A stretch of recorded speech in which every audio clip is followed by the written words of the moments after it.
Assalamualaikum warahmatullahi wabarakatuh. Alhamdulillahirabbil alamin. Bapak Ibu semua, kita panjatkan puji dan syukur kehadirat Allah Subhanahu wa taala pada kesempatan yang berbahagia ini.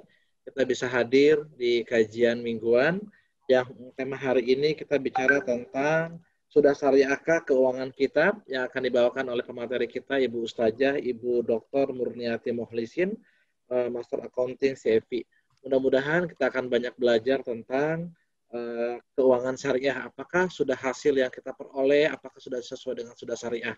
Baik, tidak panjang lebar, saya persilakan Ibu Ustazah untuk menyampaikan materinya. Wabillahi taufiq wal hidayah. Wassalamualaikum warahmatullahi wabarakatuh. Yang dimuliakan Allah, moderator atau pembawa acara kita pada hari ini, Ustadz Desra Herianto.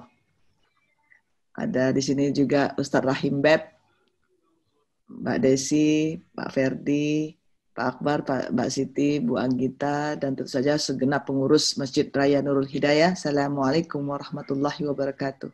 Alhamdulillah, senang rasanya bisa bersama-sama dengan para jamaah yang ada di Masjid Nurul Hidayah ini. Dan saya kenalnya hanya dengan Pak Joni. Jadi Pak Joni adalah seperti abang sendiri, saya manggilnya Koko Joni. Walaupun beliau bukan orang Cina, tapi istrinya orang Cina yang sama-sama kami waktu itu mu'alaf di Lautse. Jadi sampai tahun 91-an itu saya minggat ke Jakarta, Bapak Ibu sekalian. Dan ketika tiba di Jakarta, Allah memberikan hidayah luar biasa, menunjukkan saya kepada orang-orang yang soleh. Dan saya masjid pertama kali yang saya kenal itu adalah Masjid Istiqlal, Masjid Lautse yang ada di Sawah Besar. Dan jumpalah dengan orang soleh yang ada di webinar ini, Pak Joni Anwar. Dari dulu wajahnya tidak pernah berubah, Masya Allah. Selalu senyum, sabar, dan tidak pernah saya melihat beliau marah. Walaupun kami dulu waktu masih muda-muda suka macem-macem gitu ya, tapi beliau sabar. Dan istrinya, Cici Lucy, itu juga sabarnya luar biasa. Padahal orang tua beliau pada waktu itu masih belum muslim, pakai sampai hari ini rasanya belum muslim ya, papa mama Cici Lucy ya. Nah pada saat itu kami waktu masih muda-muda, Masya Allah, masih bujang gadisnya itu di Lautse, di begitu berkobar-kobarnya, terutama untuk diri saya sendiri, itu bagaimana mempelajari Islam. Jadi alhamdulillah salah satu semangat adalah datangnya dari Koko Joni ini. Karena beliau dengan gigihnya membawa kami ke acara-acara dan sering ngajak kami kumpul-kumpul, bahasanya yang santun. Nah inilah yang menjadi salah satu senjata dakwah bagi orang Cina kebanyakan, itu jangan diajarin. Harusnya diberikan contoh. Nah, kalau orang Cina itu seperti itu. Kalau diajarin dia kadang-kadang lebih pinteran gitu. Atau lebih sombong jadinya gitu kalau diajarin secara terang-terangan. Jadi harus ada taktik-taktik strategi untuk bagaimana berdakwah dengan orang-orang Cina. Dan rasanya beliau menjadi uswah yang luar biasa bagi Cici Lucy yang insya Allah sampai hari ini istiqomah dengan Islam imannya. Dan saya pun bertemu dengan jodoh saya ketika saya dari Lautse tadi. Saya tadi sampaikan ke Pak Desra, saya bekerja di Unibank, grupnya Sukanto Tanoto atau Raja Garuda Mas. Dan pada saat itu saya sangat tertekan sekali karena di dalam kantor saya tidak boleh pakai jilbab. Dan zaman dahulu 90-an itu orang bisa dihitung pakai jilbabnya berapa orang gitu ya. Nah, tetapi saya sudah mulai untuk terus istiqomah dan kafah, namun tidak diberikan kesempatan. Akhirnya saya memutuskan untuk pergi ke Malaysia. Karena waktu itu melamar ke Bank Muamalat Indonesia, Pak Desra, tapi tidak diterima karena masih tamat SMA. Jadi karena Pak Sapi Antonio baru pulang dari Malaysia, beliau menyarankan saya kuliah aja ke Malaysia gitu. Dan alhamdulillah kuliah di Malaysia mendapatkan beasiswa dan akhirnya ketagihan untuk tinggal di sana sampai 10 tahun. Menikah dengan orang Aceh, alhamdulillah menjadi uswah yang luar biasa bagi saya dalam Islam saya, dalam tahsin saya, ngaji Al-Quran saya itu dari suami, Masya Allah, dan dikaruniai 2 anak di Malaysia. Dan Bapak Ibu sekalian sangat beruntung sekali bisa selalu berada di majelis-majelis zikir seperti yang diadakan oleh Masjid Raya Nurul Hidayah ini. Dan kali ini mungkin topiknya tidak banyak dibahas sebelumnya, mungkin karena sebagian besar kalau di masjid-masjid kurang menyentuh soal keuangan. Padahal kalau kita bicara soal keuangan, coba bayangkan dari tadi subuh, bangun subuh, karena kita memikirkan adakah makanan di dapur saat ini yang untuk disiapkan untuk keluarga. Mungkin kita tadi pagi masih memikirkan bagaimana SPP anak-anak yang nanti akan dimulai kuliahnya bulan depan. Nah, artinya kita semua bicara soal ekonomi dari hari ke hari. Tapi tidak jarang atau jarang sekali kita bicarakan di musola-musola, di masjid-masjid. Nah, ini yang menjadikan saya dengan dakwahnya Sakinah Finance namanya. Dan Alhamdulillah di Enhamad sudah ada salah satu buku kami yang warna kuning. Itu adalah buku yang kedua. Kalau buku yang ketiga itu, buku yang pertama itu yang merah. Ya, Alhamdulillah juga ada di beberapa toko buku. Dan di buku itu sebenarnya kami tulis ketika kami di Inggris. Jadi setelah dari Malaysia, saya kuliah S2 di Indonesia, kemudian pergi ke Inggris. Nah, di Inggris inilah mungkin saya share aja screen-nya ya, biar kenal dengan suami saya juga. Beliau juga adiknya dari Koko Joni ini ya, binaan murid-muridnya Koko Joni semua ini. Nah, dari ini sendiri kalau kita lihat, kami pernah ke Inggris dan tinggal di sana 6 tahun. Alhamdulillah diberikan rezeki yang luar biasa. Saya S1, S2, S3 itu beasiswa semua. Dan memang sangat suka dengan kuliah gitu. Sangat suka dengan belajar. Nah, S1, S2, S3 saya belajar akuntansi syariah. Dan di sela-sela itu memang sangat suka dengan wealth management seperti kepakaran Pak Desra. Jadi memang sudah selama menikah ini 21 tahun ini kami menggodok, memformulasi kira-kira apa sih keuangan keluarga syariah ini seperti apa gitu. Dan buku itu kami tulis ketika di Inggris dan alhamdulillah fenomenal dan sangat disukai sampai hari ini. Saya juga tidak tahu kenapa, karena bukunya sangat sederhana dan sangat murah. Tetapi kenapa banyak orang suka gitu kan, seperti di gambar belakang Pak Lukian ini yang merah sama kuning. Nah ini itu karena kami mungkin menulisnya dengan hati gitu ya, ingin berbagi. Jangan sampai ada keluarga-keluarga Muslim Indonesia itu terjebak dengan keadaan keuangan yang tidak yang murat-marit, yang tidak sesuai dengan syariah. Maka marilah kita benarkan bersama-sama. Ini mungkin kira-kira tips-tipsnya mungkin berguna. Dan ternyata ketika kami sebarkan, alhamdulillah mendapat sambutan yang luar biasa. Sampai hari ini sudah ada 28 negara. Jadi kami banyak keliling dunia. Alhamdulillah waktu di Inggris itu, Ko Joni, kami mendapatkan kesempatan untuk pergi ke 25 negara. Dan 20 diantaranya mendapatkan kesempatan untuk menyampaikan pesan-pesan Sakinah Finance seperti yang saya sekarang lagi mau bawakan. Alhamdulillah. Dan ternyata kebanyakan komunitas-komunitas di Indonesia, di luar negeri, keluarga-keluarga Indonesia di luar negeri itu sama dengan keluarga-keluarga yang ada di Indonesia. Nanti kita lihat permasalahan-permasalahannya. Nah,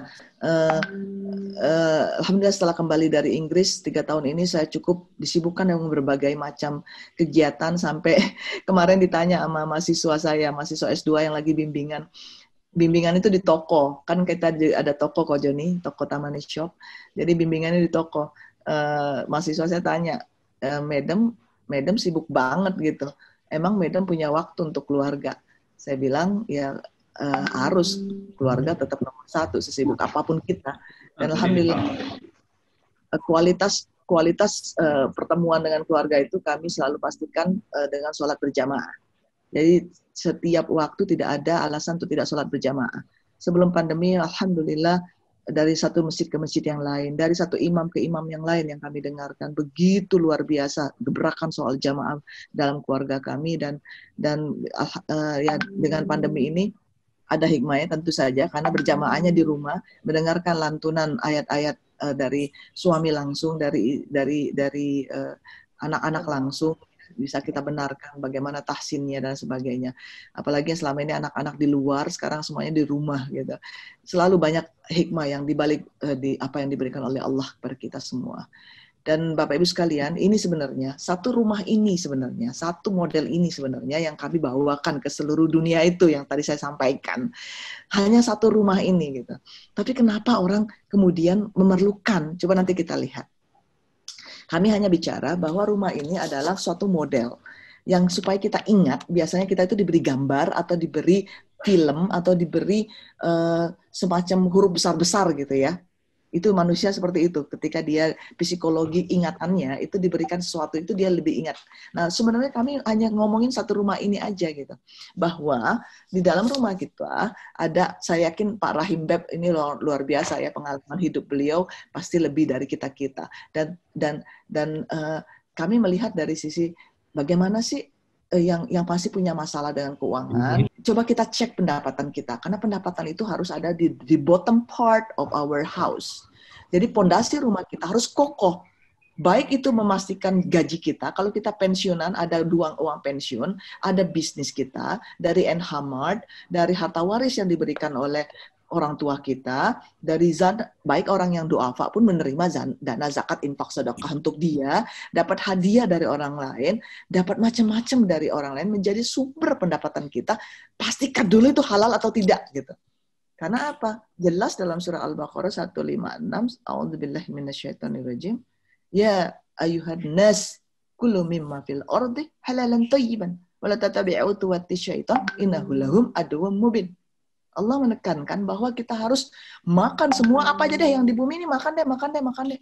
Cuman syaratnya yang halal dan thayyib. Jadi jangan ikuti jejak setan, karena setan itu musuh nyata bagi kita semua. Tapi kita nggak kelihatan. Sebenarnya dia musuh nyata, tapi kita nggak kelihatan. Bagaimana kemudian makanan itu kita terjemahkan dalam halal dan thayyiban. Sekarang banyak banget ya webinar-webinar tentang soal makanan halal. Karena memang pemerintah lagi mendukung program-program halal. Kita malu dong sebagai rakyat Indonesia yang 270 juta rakyatnya yang pengen makan halal itu sekitar 200 jutaan lah kira-kira ya. 85%-nya. Tapi yang masak bukan kita. Thailand itu sudah mendeklarasi sebagai halal kitchen of the world. Malu nggak? Yang cuma 60 juta penduduknya, yang cuma muslimnya cuma 30.000, nggak banyak.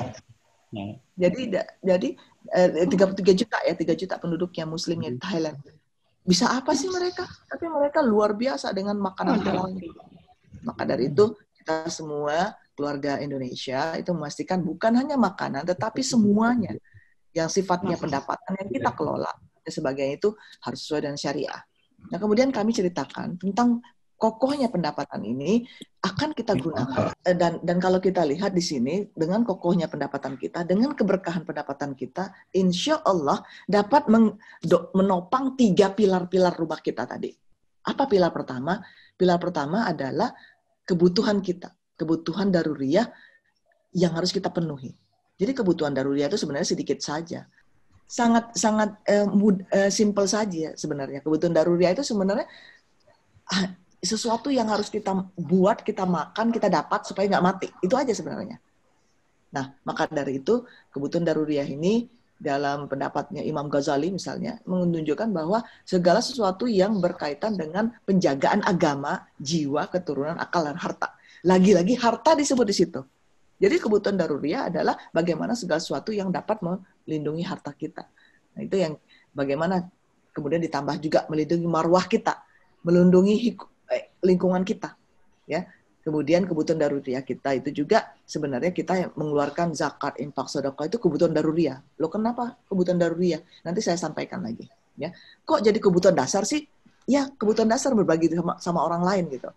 Kebutuhan dasar bagi seorang yang agnia, orang-orang di grup ini, Pak Desra, Pak Rahim Beb, Masya Allah, ini ada kebutuhan daruriyahnya untuk membayar zakat, kebutuhan primer, kebutuhan pertama.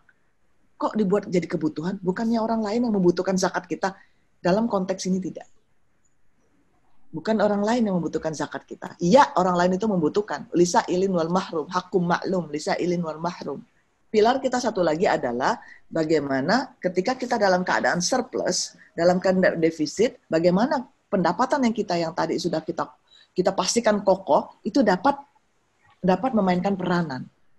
Pak Desra Alhamdulillah wajahnya wajah surplus ini Pak Desra ya. Wajah surplus, wajah yang penuh dengan insya Allah rekeningnya penuh dan sebagainya. Pasti punya kebutuhan untuk yang ditopang oleh pendapatan tadi supaya terus berkah. Keadaan surplus itu terus mendatangkan kebaikan-kebaikan lagi untuk keluarganya. Makanya Pak Desra kemudian menabungkannya, membelikan saham syariah, menjadikan deposito syariah, beli reksadana syariah dan sebagainya. Ya, pastinya beliau sangat pakar dalam hal ini. Kemudian ketika dalam defisit, kita semua mengalami suatu saat kita mengalami kurangan uang dan sebagainya. Bagaimana hutang piutang itu kemudian menjadikan satu hal yang harus kita fokuskan supaya dia tetap terjaga nilai-nilai syariahnya. Hutang boleh, tetapi ada syarat-syarat syariahnya. Kemudian impian, bagaimana pastinya Pak Rahim Bed punya impian lagi untuk kalau Pak Rahim seorang yang suka berkeliling dunia, berkeliling Indonesia, pastinya ingin kota-kota lain yang ingin dikunjungi dan sebagainya. Nah, yang paling yang kami sampaikan juga adalah di atas ini. Ya, di mana rumah kita tadi, atap rumah kita tadi, bagaimana supaya dia tetap menjaga rumah kita nggak bocor. Maka dari itu kita harus pastikan resiko-resiko keuangan rumah tangga itu di depan, makanya dibicarakan dengan suami, dibicarakan dengan istri dan sebagainya. Kemudian ketika mau pensiun pastikan apa yang harus kita siapkan. Kita ada sesi sendiri sebenarnya Pak Desra tentang bagaimana mengelola masa pensiun secara syariah. Ya. Kemudian urusan waris. Jangan disangka urusan waris adalah ketika kita bicara ketika seseorang sudah meninggal dunia. Salah banget. Waris harus dibicarakan sebelum kita meninggal dunia. Kalau sudah meninggal dunia, gimana kita mau bicarakan? Gimana kita mempersiapkannya? Bagaimana kita belajar tentang hukum waris? Kebanyakan dari kita meninggal dunia, panggil ustadz yang pintar waris, suruh ngitung. Terus kita gimana dong? Yang paling tahu kita harta itu kan siapa? Ya, sebenarnya ini kenapa kemudian kita harus mengelola keuangan secara sakinah. Sakinah finance sebenarnya adalah kata-kata yang dipilih oleh suami pada saat itu 7 tahun 8 tahun yang lalu bahwa kita harus memberikan atau berbagi kepada keluarga-keluarga muslim bagaimana mengelola keuangan secara yang menenangkan. Karena sakinah itu seperti di surah Allah saya lupa. A'udzubillahi minasyaitonirrajim. Wallazi anzala sakinah fi qulubil mu'minina liyazdadu imana ma'a imanihim. Ternyata sakinah itu dalam konteks surat tadi, ayat tadi adalah ya Allah menurunkan. Allah yang menurunkan rasa sakinah, rasa ketenangan. Jadi dalam bentuk apapun, dalam keadaan keuangan apapun, Allah yang menurunkan rasa sakinah itu. Mau uang sedikit, mau uang banyak, Allah menurunkan rasa sakinah itu. Sebenarnya rasa yang itu yang kita inginkan. Yang damai, yang tenang. Ada uang, alhamdulillah tenang, damai. Nggak ada uang, alhamdulillah tenang, damai. Kekurangan, alhamdulillah tenang, damai. Sebenarnya itu yang kita cari. Ya, pasti setuju semuanya. Itu yang kita cari. Nah, ternyata di dalam ayat tadi menjelaskan bahwa orang-orang yang mukmin ya akan didatangi ketenangan itu sehingga bertambah lagi keimanan kita. Nah, inilah yang kita cari. Makanya ketika kita tidak tenang, tidak puas dengan sesuatu, jangan tanya majikan kita, jangan tanya istri kita, jangan tanya suami kita. Tanya kepada Allah terlebih dahulu. Karena yang mendatangkan ketenangan, yang mengurangi kegelisahan itu hanya Allah. Nah, ini yang sebenarnya yang kita. Tapi ada tipsnya. Tipsnya adalah kita ingin segala sesuatu masalah itu selesai. Dan ternyata Al-Quran, sunnah-sunnah Rasul, ajaran Rasul, itu semuanya ada di sana. Segala macam masalah kita. Alhamdulillah Bapak Ibu sekalian, saya ketika minggat dari Jakarta itu luar biasa miskin papahnya. Karena tidak ada siapa-siapa yang memberikan saya makan. Saya dapat orang tua asuh, Ustazah Komaria Baladrak Tegoksin, ya, Coach Kojoni juga kenal. Beliau yang memberikan tempat untuk saya untuk tinggal, diberikan untuk makan. Dan saya yakin, karena saya percaya kepada Allah, saya yakin karena saya yakin Allah membantu saya, karena saya yakin saya berpegang kepada Tuhan. Pada itu Allah mudahkan semuanya. Dan ternyata saya ditemukan orang-orang yang soleh. jumpa dengan Dr. Safi'i, jumpa dengan Koko Joni, Cici Lucy, ketemu dengan Bapak Yunus Yahya, Bapak Syarif Tanujaya. Alhamdulillah, alhamdulillah. Saya juga kadang-kadang mikir ya, kenapa saya gitu. Begitu mudahnya saya mendapatkan bertemu dengan orang-orang soleh tadi. Coba bayangkan kalau saya tidak ditemukan oleh Allah orang-orang soleh seperti ini, seperti apa saya hari ini gitu. Dan ternyata dengan terus cinta kepada Islam, cinta dengan Quran, memudahkan saya untuk menempuh studi saya. Alhamdulillah. Nah inilah yang saya takutkan Bapak Ibu sekalian, ketika nanti di akhirat nanti kita ditanya, dan Rasulullah SAW menyatakan bahwa tidak akan bergerak kaki-kaki kita, kecuali setelah ditanya tentang harta kita, dahulu itu dikemanain. Hai Murniati, hartamu itu kamu dapat dari mana? Terus kamu apakan? Gimana kamu belanjakan? Itu ditanya semua, Bapak Ibu sekalian. Nah, maka dari itu, disinilah yang kami kenalkan konsep-konsep ini. Mungkin ada manfaatnya. Nah, Bapak Ibu sekalian, ini keluarga kita. Ya, walaupun saya menekankan bahwa belajar tentang bagaimana cara mengurus keuangan kita itu harus sejak kecil harusnya. Tapi kita mungkin mulai dari bagaimana orang ketika menikah ya. Nah ini luar biasa. Banyak sekali kebiasaan-kebiasaan yang sebelum menikah dan setelah menikah itu banyak berubah ya. Nah, kemudian di satu saat juga kita juga mengalami atau menghadapi masalah cerai. Cerai boleh, tetapi tidak disukai oleh Allah. Nah, bagaimana cerai ini makin menjadi satu trending, ya tren. Kadang-kadang saya dapati komunitas-komunitas atau masyarakat-masyarakat di berbagai tempat itu mengatakan itu biasa saja. Nah, inilah yang makanya hal yang dibenci Allah, hal yang walaupun diperbolehkan tapi dibenci Allah, seharusnya tidak kita lakukan. Tapi ternyata dari hari ke hari kasus-kasusnya makin tinggi. Dan Bapak Ibu sekalian, tadi dari pernikahan kita bicara soal keuangan, dan ketika cerai 70% masalahnya soal keuangan. Bapak Ibu sekalian, ini yang saya juga cukup sedih ya. Di dalam semua dari 17.000 orang, Bapak Ibu sekalian ini sekitar adalah peserta yang ke 18.000. Ya, yang kami dapati selama 8 tahun ini, alhamdulillah. Dan kami lihat di sini banyak keluarga-keluarga Indonesia tidak paham zakat. Tahu zakat fitrahnya saja, tapi tidak tahu zakat mal. Padahal zakat mal itu ada berbagai macam, tapi tidak pernah dibahas, tidak pernah dipelajari di rumah-rumah. Bapak Ibu sekalian, kalau ada masalah keuangan kita pada hari ini, mungkin kita tidak menghitung zakatnya dengan baik.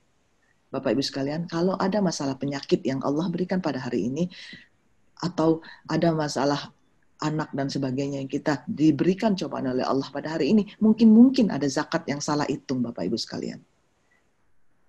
Saya dengan 7 prinsip ini, 7 prinsip pendapatan yang dijual di NHMart ya, di situ kami kupas. Jadi bukan soal dari zakatnya bagaimana cara menghitungnya, tetapi juga bagaimana kita koreksi diri kita sendiri, muhasabah diri sendiri, supaya jangan sampai Allah murka karena ada harta-harta yang Allah pastikan kita keluarkan tapi tetap kita pegang-pegang. Coba bayangkan Bapak Ibu, Rasulullah SAW mengatakan zakat itu daki-daki manusia. Daki-daki manusia itu berarti dia di pinggiran kan? Nggak mungkin daki-daki itu di dalam kulit, ya kan Pak Desra? Artinya jangan dimakan. Kalau selama ini kita bawa daki-daki itu, kita makan, kita suapkan ke istri, kita suapkan ke anak, apa yang terjadi? Sakit anak kita. Ngomongnya nggak benar ke orang tua. Ya kan, salah satunya. Kemudian istri kita nggak mau dengar suaminya. Kenapa? Karena kita suapin dengan daki-daki terus. Nah, maka dari itu Bapak Ibu sekalian, hak orang lain. Ketika kita bawa pulang ke rumah, jangan-jangan ini yang ditegur oleh Allah. Maka dari itu Bapak Ibu sekalian, kalau soal zakat ini harus 2 jam lagi Bapak Ibu ya. Bagaimana cara menghitungnya, bagaimana cara menyalurkannya, apa saja yang harus kita hitung, dan sebagainya. Syaratnya, nisabnya, haulnya seperti apa, kita harus bahas di 2 jam yang akan datang. Ya. Nah, ini hanya saya menyebutkan berapa banyak masalah-masalah umat saat ini. Perceraian, tadi pernikahan. Bahkan sanggup gaya nikah, tapi setelah menikah harus terbeban hutang. Banyak keluarga-keluarga seperti itu. Kedua, cerai. Banyak sekali perceraian karena nggak salah ekonomi rumah tangga. Ketiga, tidak paham tentang zakat tapi mengeluh banyak masalah. Keempat, tidak tahu akad syariah, tapi bilangnya saya dizolimi, saya diinikan oleh bank ini, bank itu, dan sebagainya. Karena tidak paham dengan akad-akad syariah. Berantem, sengketa dengan keluarga, hutang piutang, karena tidak paham dengan akad-akad hutang piutang. Ini banyak kita dapatkan di rumah tangga, di keluarga Muslim. Alhamdulillah selama saya terakhir ke Rusia, Bapak Ibu sekalian, yang kami dapatkan juga sama. Tidak paham akad-akad syariah. Padahal ngakunya Muslim. Padahal baca surat Al-Maidah. A'udzubillahi minasyaitonirrajim. Ya ayyuhalladzina amanu aufu bil uqud. Hai orang-orang yang beriman, penuhi akad-akadmu. Iya, akad nikah, ijab kabul 1 menit waktu itu Ko Joni sama Cici Lucy. Ya kan? Tapi setelah itu akad-akad yang lain gimana? Kita kenalnya hanya akad nikah. Terus akad apa lagi? Jarang sekali kita kenal dengan akad sehari-hari kita. Akad hutang dengan adik, akad hutang dengan istri, akad hutang dengan tetangga. Akad nanam pohonan singgungan dengan tanah tetangga. Akad kita keluar rumah, bagaimana meninggalkan istri. Akad istri bekerja, ikutan cari nafkah. Akad jual beli di pasar ke NH Mart. Akad bersinergi sesama NH Mart dengan keluarga, dengan teman-teman, dengan akadnya apa. Akad bagaimana orang ketika datang barangnya busuk, komplain ke NH Mart. Semuanya pernah akad, tapi tidak kita pelajari. Padahal akad-akad ini kana mas'ula. Di dalam surah Al-Isra, tadi kan di surah Al-Maidah, disambung dengan Al-Isra, itu disebutkan bagaimana akad-akad ini nanti kana mas'ula. Jadi akan di innal ahda kana mas'ula. Jadi aufu bil ahda kana innal ahda kana mas'ula. Jadi ahd itu adalah janji, akad, janji, nazar, itu semua dipertanyakan. Nah inilah makanya kita pelajari. Simple sebenarnya akad syariah itu. Namun kalau mau betul-betul pakar harus kuliah dulu di Tazkiyah ya, 4 tahun untuk S1 atau S2 aja 2 tahun. Ya. Nah, itu baru belajar betul-betul. Nah, ini yang saya gambar 1 lembar ini sebenarnya dipelajari dalam 1 semester ini, ya. Nah, bagaimana kita kenal dengan riba? Tapi tidak tahu anak-anaknya riba karena ada 70 pintu riba. Nah, kita nggak tahu tuh, karena kita tidak belajar. Ya, ini banyak kan keluarga-keluarga. Tapi kalau dari wajahnya Masjid Raya Nurul Hidayah ini, kelihatannya jamaah-jamaahnya sudah teredukasi dengan baik. Alhamdulillah. Karena ada Pak Desra, ada Pak Joni, ada Pak Rahim, Masya Allah. Ya. Nah, Bapak Ibu sekalian, ketika akad itu goror, maisir, darar, zolim, haram, ini harus dipelajari semua. Maka dari itu kita perlu ada tips-tipsnya bagaimana menghindari dari akad-akad daripada elemen-elemen yang tidak syariah ini. Ya, Bapak Ibu sekalian. Nah, kemudian juga bicara soal akad, ya tadi kan dari sisi yang dilarang oleh Allah. Yang dianjurkan oleh Allah, ini dia akadnya. Ya. Nah, bagaimana ketika kita komersil, kita belajarnya tentang bagi hasil. Mungkin Koko Joni sama teman-temannya berbagi hasil dengan NH Mart, berbagi modal dengan NH Mart. Begitu juga Rasulullah SAW ketika beliau menunjukkan bagaimana menjadi pegawainya terlebih dahulu dengan Ibunda Siti Khadijah. Setelah menikah, berbagi hasil dengan Ibunda Siti Khadijah sebagai syirkah, teman, mitra. Ya. Kemudian bagaimana kita menyewa rumah, ijarah. Ini ada syarat-syaratnya. Kemudian ketika kita juga tabaruk, tolong-menolong. Ya, bagaimana kita meminjamkan uang kepada saudara, kemudian kita menjadikan saudara wakil kita dalam urusan kita, bagaimana akadnya dan sebagainya. Nah, kebanyakan keluarga-keluarga Muslim malas belajar syariah. Ya.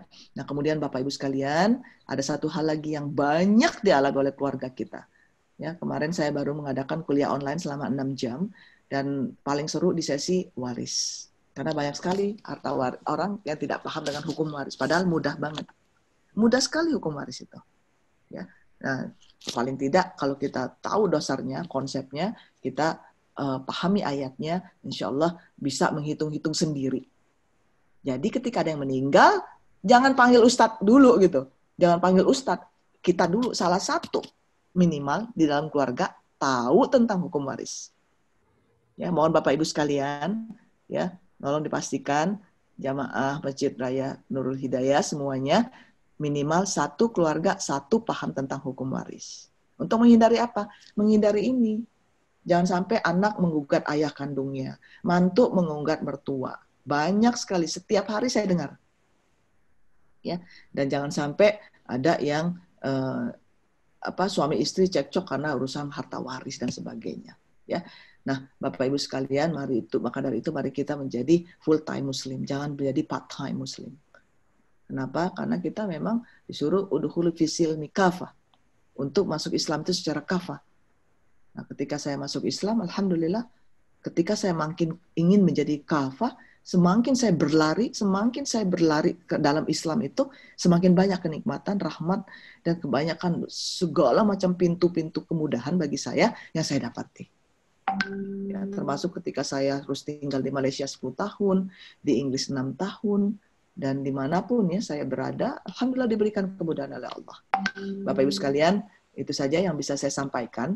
Kalau ini nanti kalau misalnya ada pertanyaan dan bisa kita sambung kalau ada waktu yang slide-slide selanjutnya, yaitu bagaimana kita merencanakan keuangan dan bagaimana kita, yang paling penting ini adalah ini, satu slide ini aja lagi.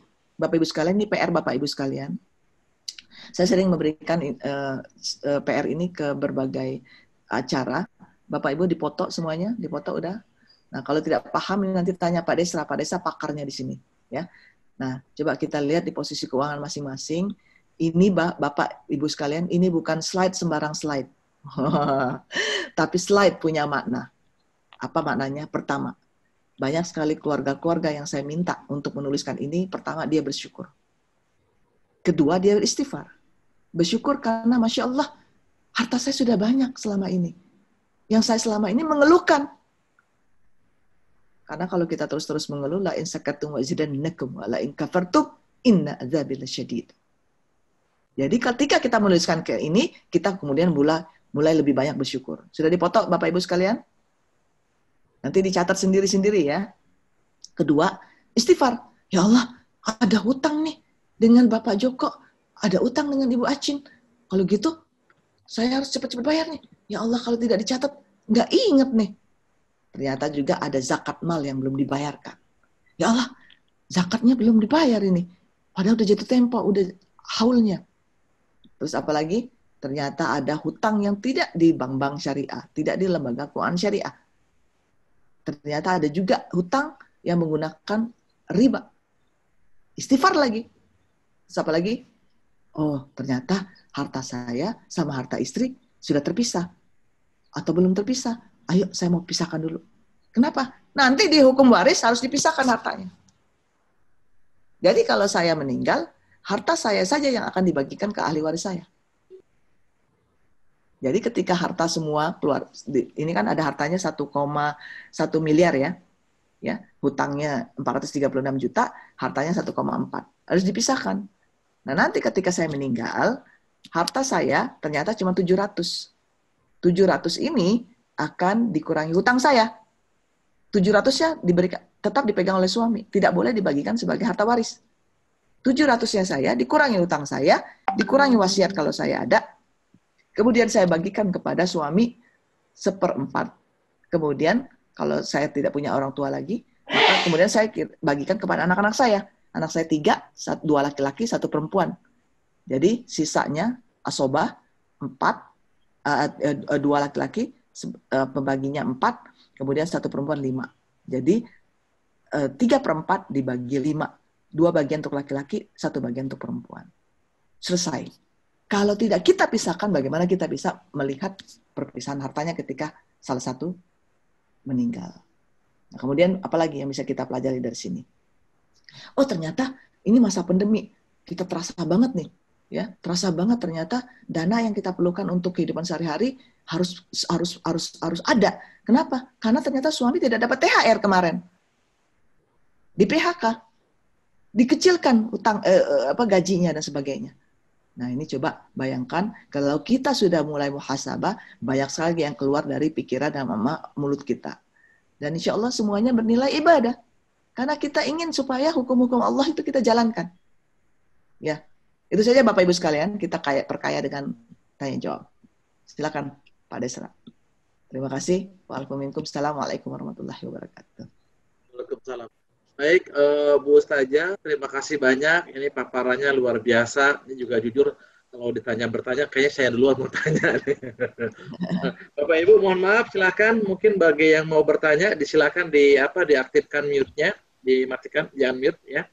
Bapak Ibu bisa langsung bertanya kepada Ustazah kita. Ini suatu sungguh kesempatan yang berharga ketemu dengan pakarnya langsung. Pak Jody, makasih banyak menghadirkan seorang rektor di Darul Hidayah. Pakar tentang syariah yang luar biasa. Jujur, Bu Ustazah, mungkin saya mewakili saudara-saudara juga.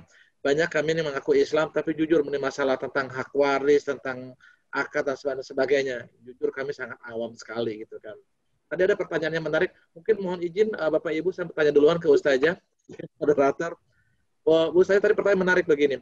Dalam hal waris, biasanya nih keluarga kan sungkan nih kalau ngomong tentang waris. Bapaknya kan masih ada, ibunya masih ada. Emang ngedoain bapak gue, ibu gue mati nih. Pasti yang lain pada nggak setuju. Padahal saya setuju. Banyak banget kasus di kita, di Indonesia pada umumnya, dan saya juga menemukan banyak. Setelah bapak ibunya nggak ada, ribut adik kakaknya. Itu merupakan sesuatu yang repot banget. Nah itu satu. Terus kedua Ustazah, di Indonesia kita ini ada hukum Islam sama hukum adat atau hukum kebiasaan gitu kan. Biasanya kita pakemnya kepada namanya warisan atau amanat. Amanat. Contoh misalnya akan si bapak ibu meninggal, dia sudah mengamanatkan untuk si anak satu, anak kedua, anak ketiga, dan tidak menggunakan hukum Islam. Pertanyaannya, manakah yang harus kita dahulukan? Hukum Islamkah atau tadi amanat si yang meninggal, Ustazah? Iya. Ustazah, terima kasih. Ya, alhamdulillah Bapak Ibu sekalian, mari kita nanti habis acara ini kita buka Al-Quran, lihat surah An-Nisa 11, 12, 13, 14, dan 176. Alhamdulillah ayat-ayat Allah yang diukirkan di sana itu luar biasa makna dalamnya, dan memang dari pertama ayatnya itu berbunyi yusikumullahu li auladikum lidzakari mithlu hadzal unsayain. Itu sudah memastikan bahwa kita diwajibkan untuk mengikuti hukum waris, hukum agama, hukum Islam, hukum Al-Quran. Jadi tidak ada yang lebih tinggi dari itu. Makanya di dalam adat Sumatera Barat, adat bersanding syarak, syarak bersanding kitabullah.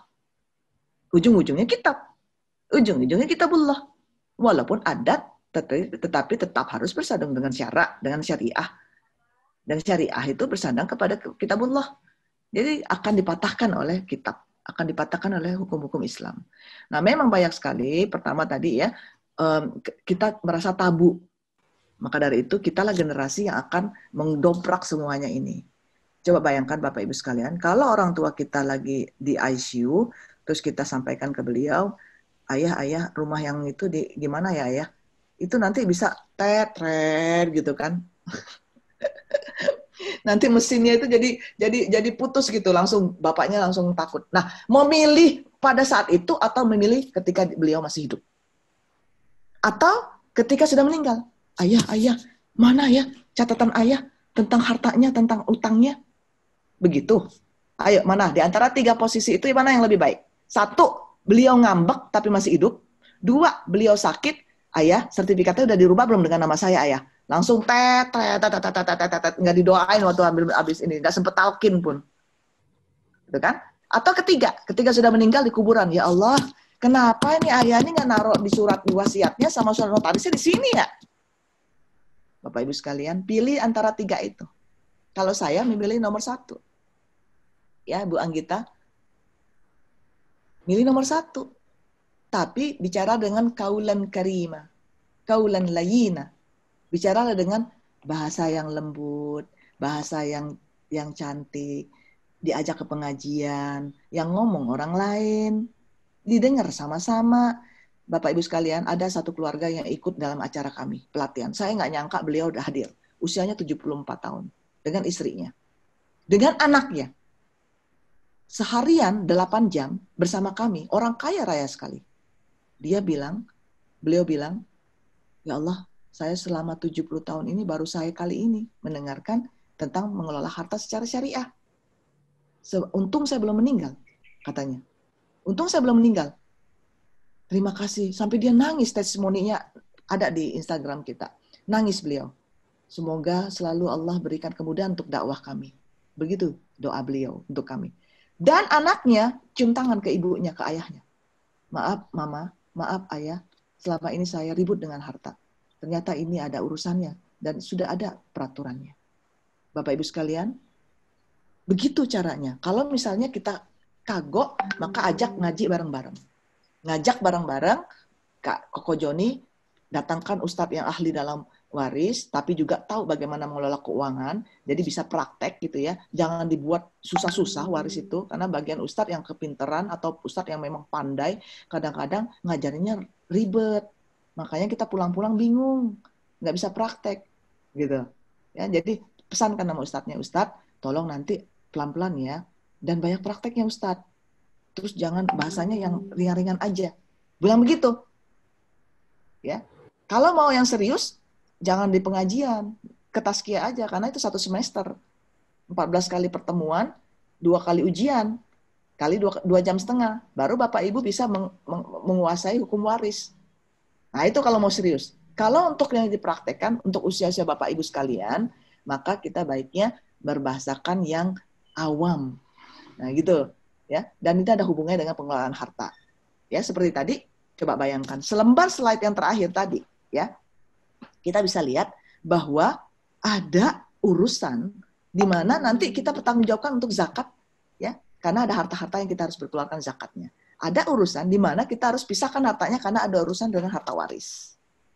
Ada urusan di mana harta tadi, min ba'di wasiyatin usi biha audain, yang ada di dalam 4 ayat yang tadi yang saya sebutkan, itu berulang-ulang di surah An-Nisa 12, memastikan bahwa sebelum dibagi, harta itu dikurangi dengan hutang dan wasiat.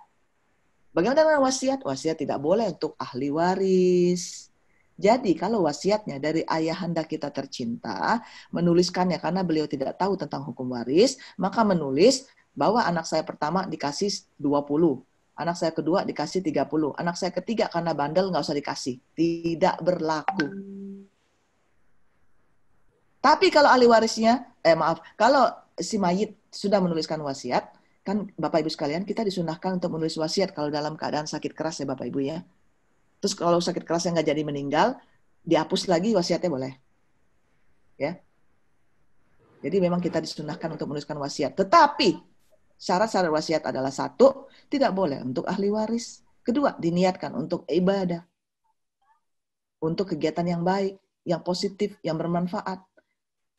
Ya. Nah, misalnya, saya ingin mewakafkan, kata ada satu wasiat, untuk sebidang tanah di sebelah Masjid Nurul Hidayah, untuk disambungkan ke masjid. Boleh.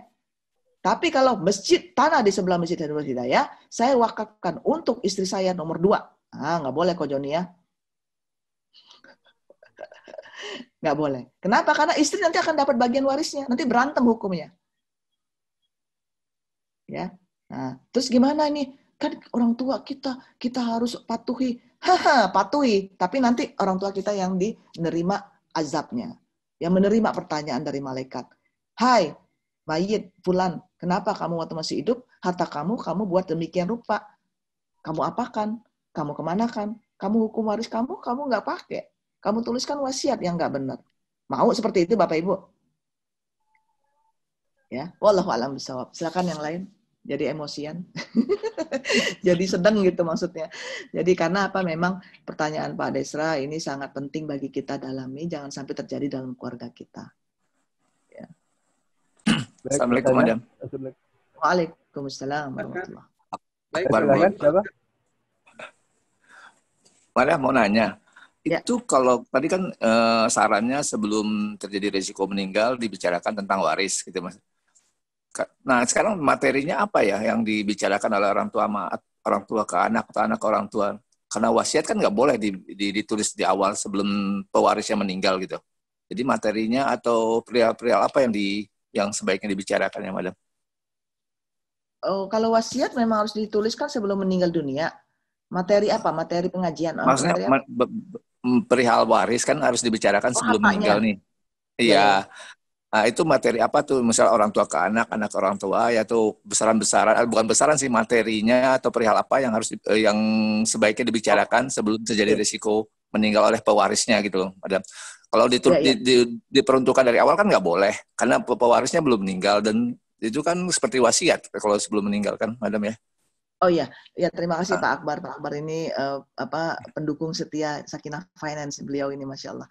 Ya Pak Akbar. Amin. Jadi pertama materinya adalah yang dicatat dalam yang dibicarakan pertama ya, bahwa Bapak punya harta A, B, C, D ya, dan satu ini Bapak mau hibahkan, boleh dilakukan sebelum meninggal. Ya ingat Bapak Ibu, hibah dan wasiat adalah dua hal yang berbeda. Hibah boleh untuk ahli waris atau calon ahli waris, kan belum meninggal nih, nggak boleh kita sebut dia ahli waris ya.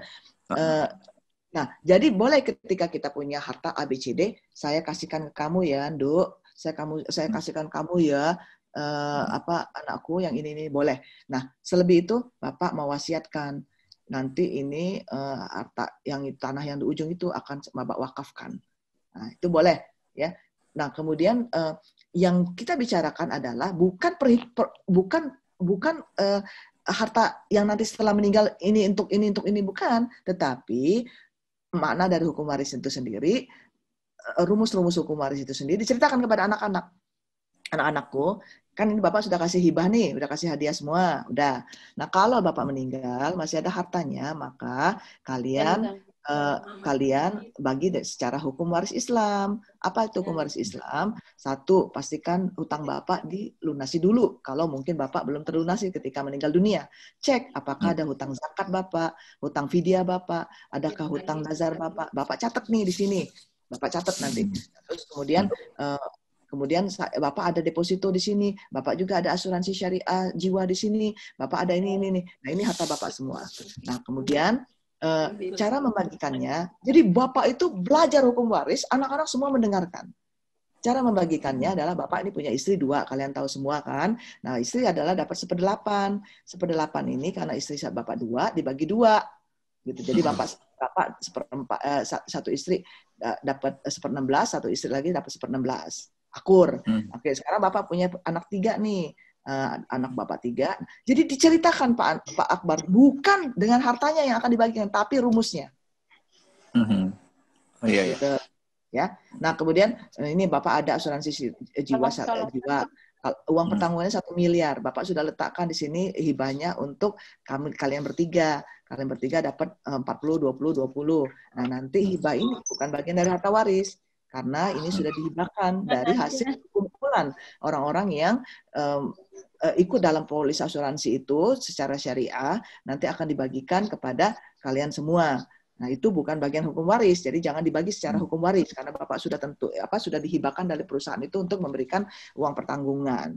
Deposito Bapak ada di bank ini, bank ini, bank ini. Ada di safe deposit Bapak. Nah di SDB Bapak sudah keluarkan semua surat-surat resmi yang Bapak punya. Karena SDB itu Bapak Ibu sekalian bahaya ya kalau ada safe deposit box yang kita simpan di dalam bank ya, yang kita sewa 200.000, 300.000 per tahun, di dalamnya harusnya hanya barang-barang berharga seperti emas, perak, batu berlian dan sebagainya. Tapi jangan nyimpen surat nikah. Jangan nyimpen polis asuransi. Jangan nyimpen dokumen. Kenapa? The moment si mayit dinyatakan meninggal, langsung tersambung datanya ke bank, bank akan men-seal, memfreeze semua akun, memfreeze semua SDB. Tidak boleh dibuka. Bagaimana kita tahu Bapak nulis apa aja, dokumen Bapak ada apa aja di dalam SDB. Jadi Bapak Ibu sekalian yang punya SDB hati-hati. Ya tidak boleh nyimpen dokumen-dokumen yang berharga.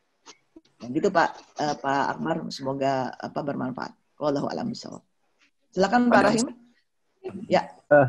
Boleh saya ini. Pak Rahim ya, silakan. Itu Bu Ustazah. Jadi saya perlu buku Ibu itu. Jadi kelihatannya kalau mau lihat penjelasan tadi ini, ya tolong nanti buku Ibu dikumpulkan sama Pak Desra, ditaruh di masjid, nanti kita beli. Kira-kira berapa harganya, tolong disiapkan. Karena ini betul-betul sangat penting. Terutama tadi bagaimana kita mencoba mengatur dengan warisan, ya ahli waris tadi. Nah itu dengan anak-anak saya. Dan ini yang kita harus betul-betul kita perhitungkan syariah.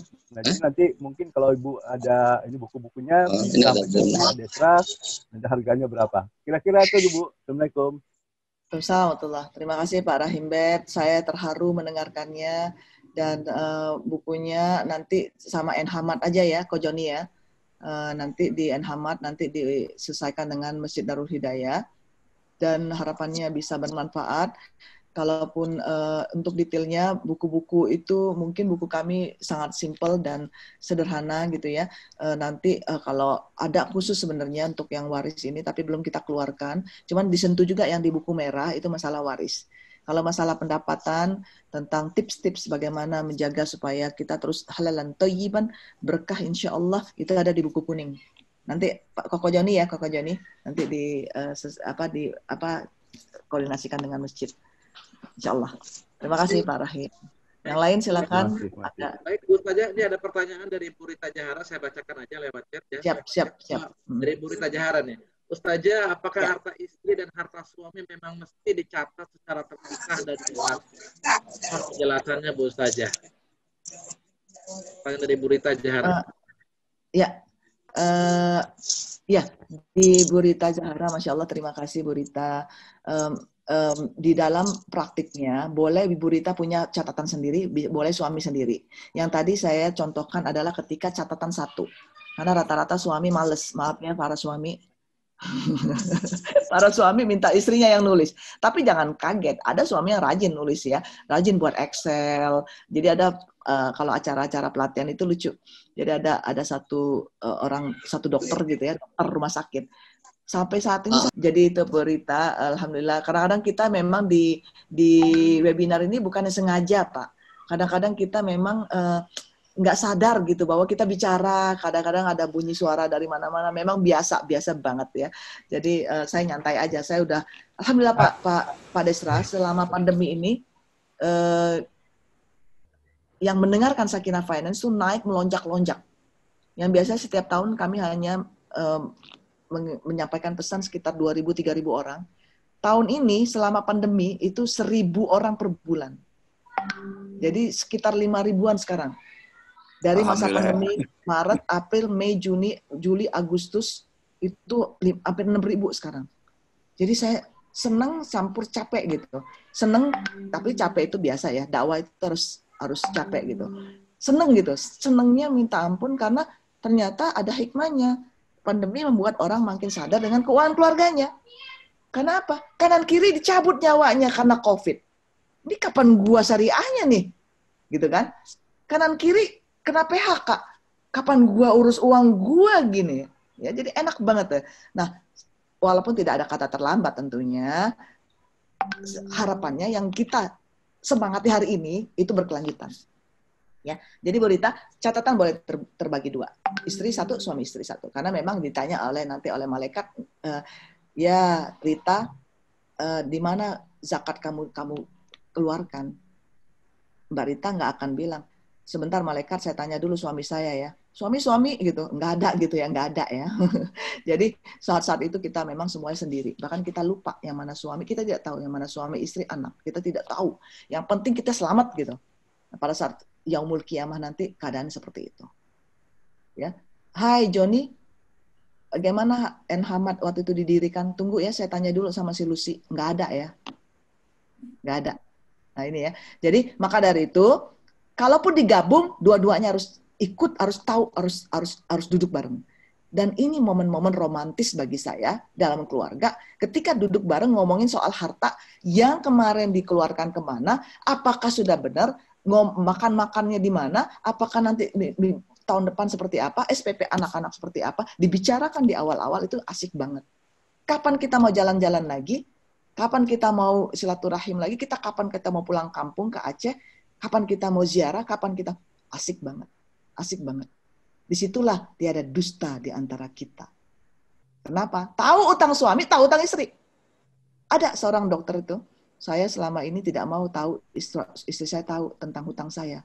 Karena saya sudah lihat dia susah hidupnya. Baik banget kan suami kayak gitu ya. Nggak mau istrinya tahu tentang hutang dia, tentang masalah dia. Saya tanya sama Pak Dokter, kalau nanti Bapak meninggal, istri tahu Bapak utangnya banyak, dia lebih sakit hati dari sekarang. Lebih bagus dibicarakan. Gitu.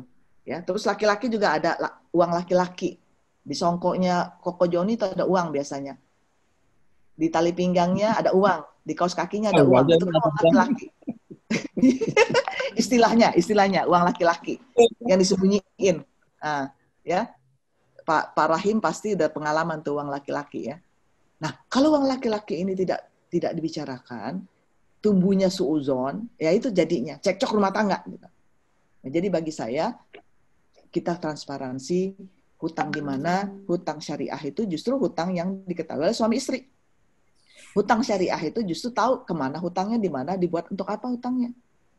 Dan saya pernah ada suami istri yang cekcok rumah tangga, saya sodorkan satu surat, satu kertas, dua-duanya di waktu yang terpisah. Hai suami, tulis berapa yang kamu keluarkan, kamu dapat berapa yang kamu keluarkan. Hai istri, tulis berapa yang kamu dapat, berapa yang kamu keluarkan. Alhasil, catatannya lain. Makanya berantem. Karena si suami pikir uangnya masih ada 2 juta. Si istri bilang nggak ada lagi. Nggak taunya suaminya lupa nyatetin SPP anaknya. Nah, apalagi kita ngomongin soal harta yang akan nanti menjadi ahli waris. Sengketa waris nanti makanya terjadinya. Kenapa? Karena kita tidak melihat bahwa harta ini manfaat, maksudnya boleh dibagikan. Kalau ahli waris itu nunjuk tangan semua tuh kalau ada harta. Tapi kalau sisanya utang nggak nunjuk tangan. Kecuali anak-anak yang soleh ya. Maka dari itu ketika harta tadi ditulis itu nanti bisa kelihatan. Ya, begitu Mbak Rita Zahara. Terima kasih. Silakan, Bang Gita. Ya, Pak Akbar. Tanya lagi, Madam. Ya, silakan. Madam, sebenarnya kalau seperti itu, sebenarnya inisiatif pembicaraan tentang waris itu sebaiknya datangnya dari orang tua kan, Madam ya. Kalau dari anak kan kelihatan banget seperti ngarep.com gitu, Madam ya. Kedua, kalau misalnya si orang tua ini punya 3 anak. Anak pertama diberikan hibah. Nah, setelah anak kedua dan ketiga tidak. Nah, setelah meninggal orang tuanya, apakah hibah itu akan mengurangi jatah waris ke anak pertamanya apa tidak? Oke, terima kasih Pak Akbar. Pertama, boleh siapa saja yang sadar akan pentingnya harta waris itu bicara. Sampaikan ke ayah, ayah bukan saya mengharapkan harta, tetapi jangan sampai harta ayah nanti menjadi rebutan si A, si B yang nggak paham tentang syariah.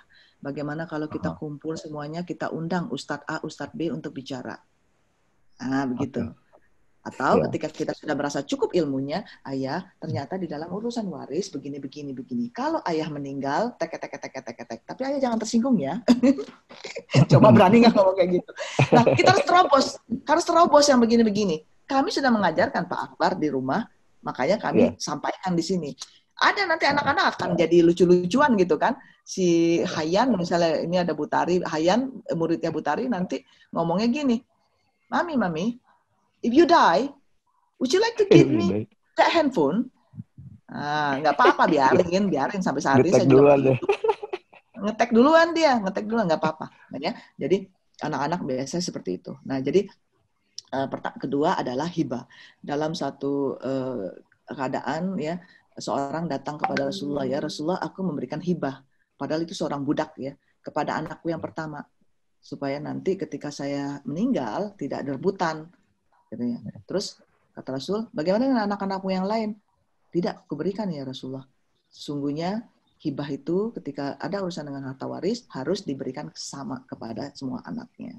Nah kemudian ketika ketika kita sudah memberikan hibah, ketika meninggal tidak ada lagi urusan harta-harta hibah itu dalam harta waris. Sudah sah milik orang-orang yang diberikan. Oh, jadi anak yang pertama tetap mempunyai hak waris yang sesuai dengan hukum waris ya, Ma? Tidak mengurangi hibah itu ya? Iya, tidak. Asalkan tadi pembagian hibahnya secara adil. Hukum waris juga adil. Hukum waris juga adil. Walaupun hak laki-laki itu 2 bagian dari hak perempuan. Itu adil. Ya, silakan yang lain. Ya, saya ingin bertanya sedikit. Bagaimana supaya ekonomi syariah ini bisa memasyarakat, terutama dalam skup rumah tangga, kemudian RT, RW, dan baru ke arah yang lebih luas. Bagaimana itu Bu Ani itu? Jadi karena ekonomi syariah itu yang menentang pun banyak yang orang Islam. Nggak sedikit itu. Baik yang paham Al-Quran baik yang bergelarnya mohon maaf, ya banyak yang bergelar macam-macam, tapi dia pun mengatakan apa ekonomi syariah. Nah, barangkali inilah PR kita bersama nih. Mohon penjelasannya dan ininya Bu Ani. Terima kasih. Assalamualaikum. Waalaikumsalam warahmatullahi wabarakatuh. Ya, terima kasih Koko Joni dan Koko Prana yang sudah hadir di sini. Mohon bimbingannya. Nah, ini yang menjadi PR kita semua Bapak Ibu sekalian, karena saya memang dakwahnya di tataran individu, tataran keluarga.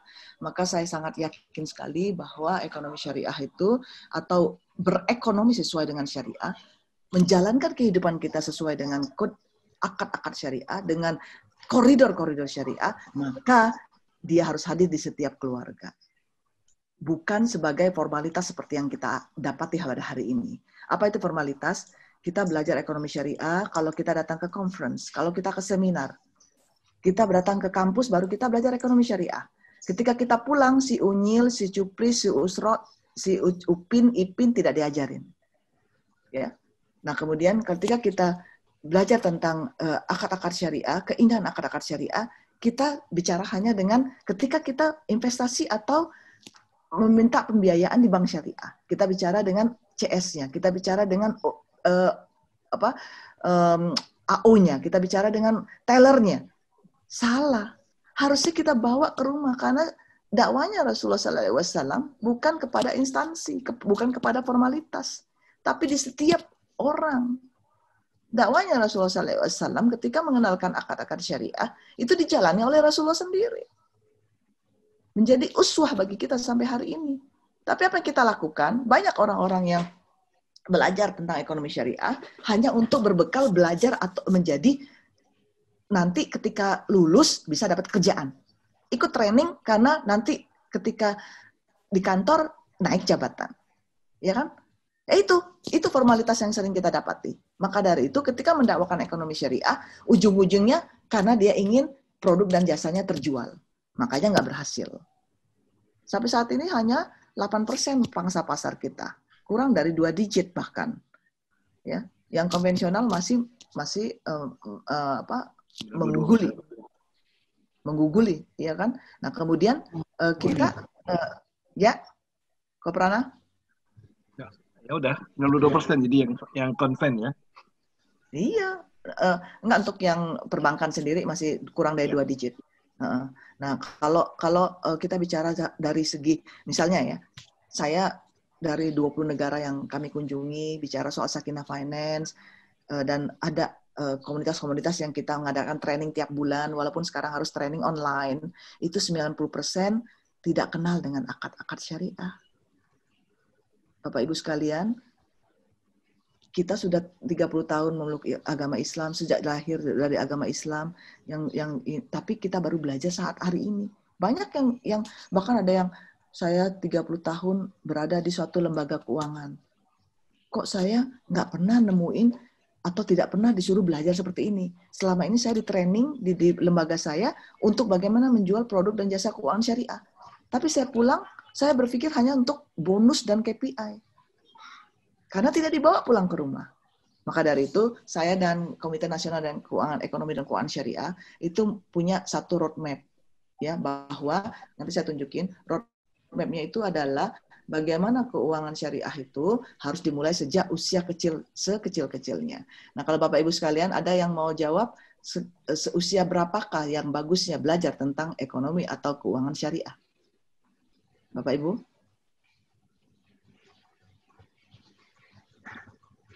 Silakan. Usia berapa bagusnya? 7 tahun, Madam.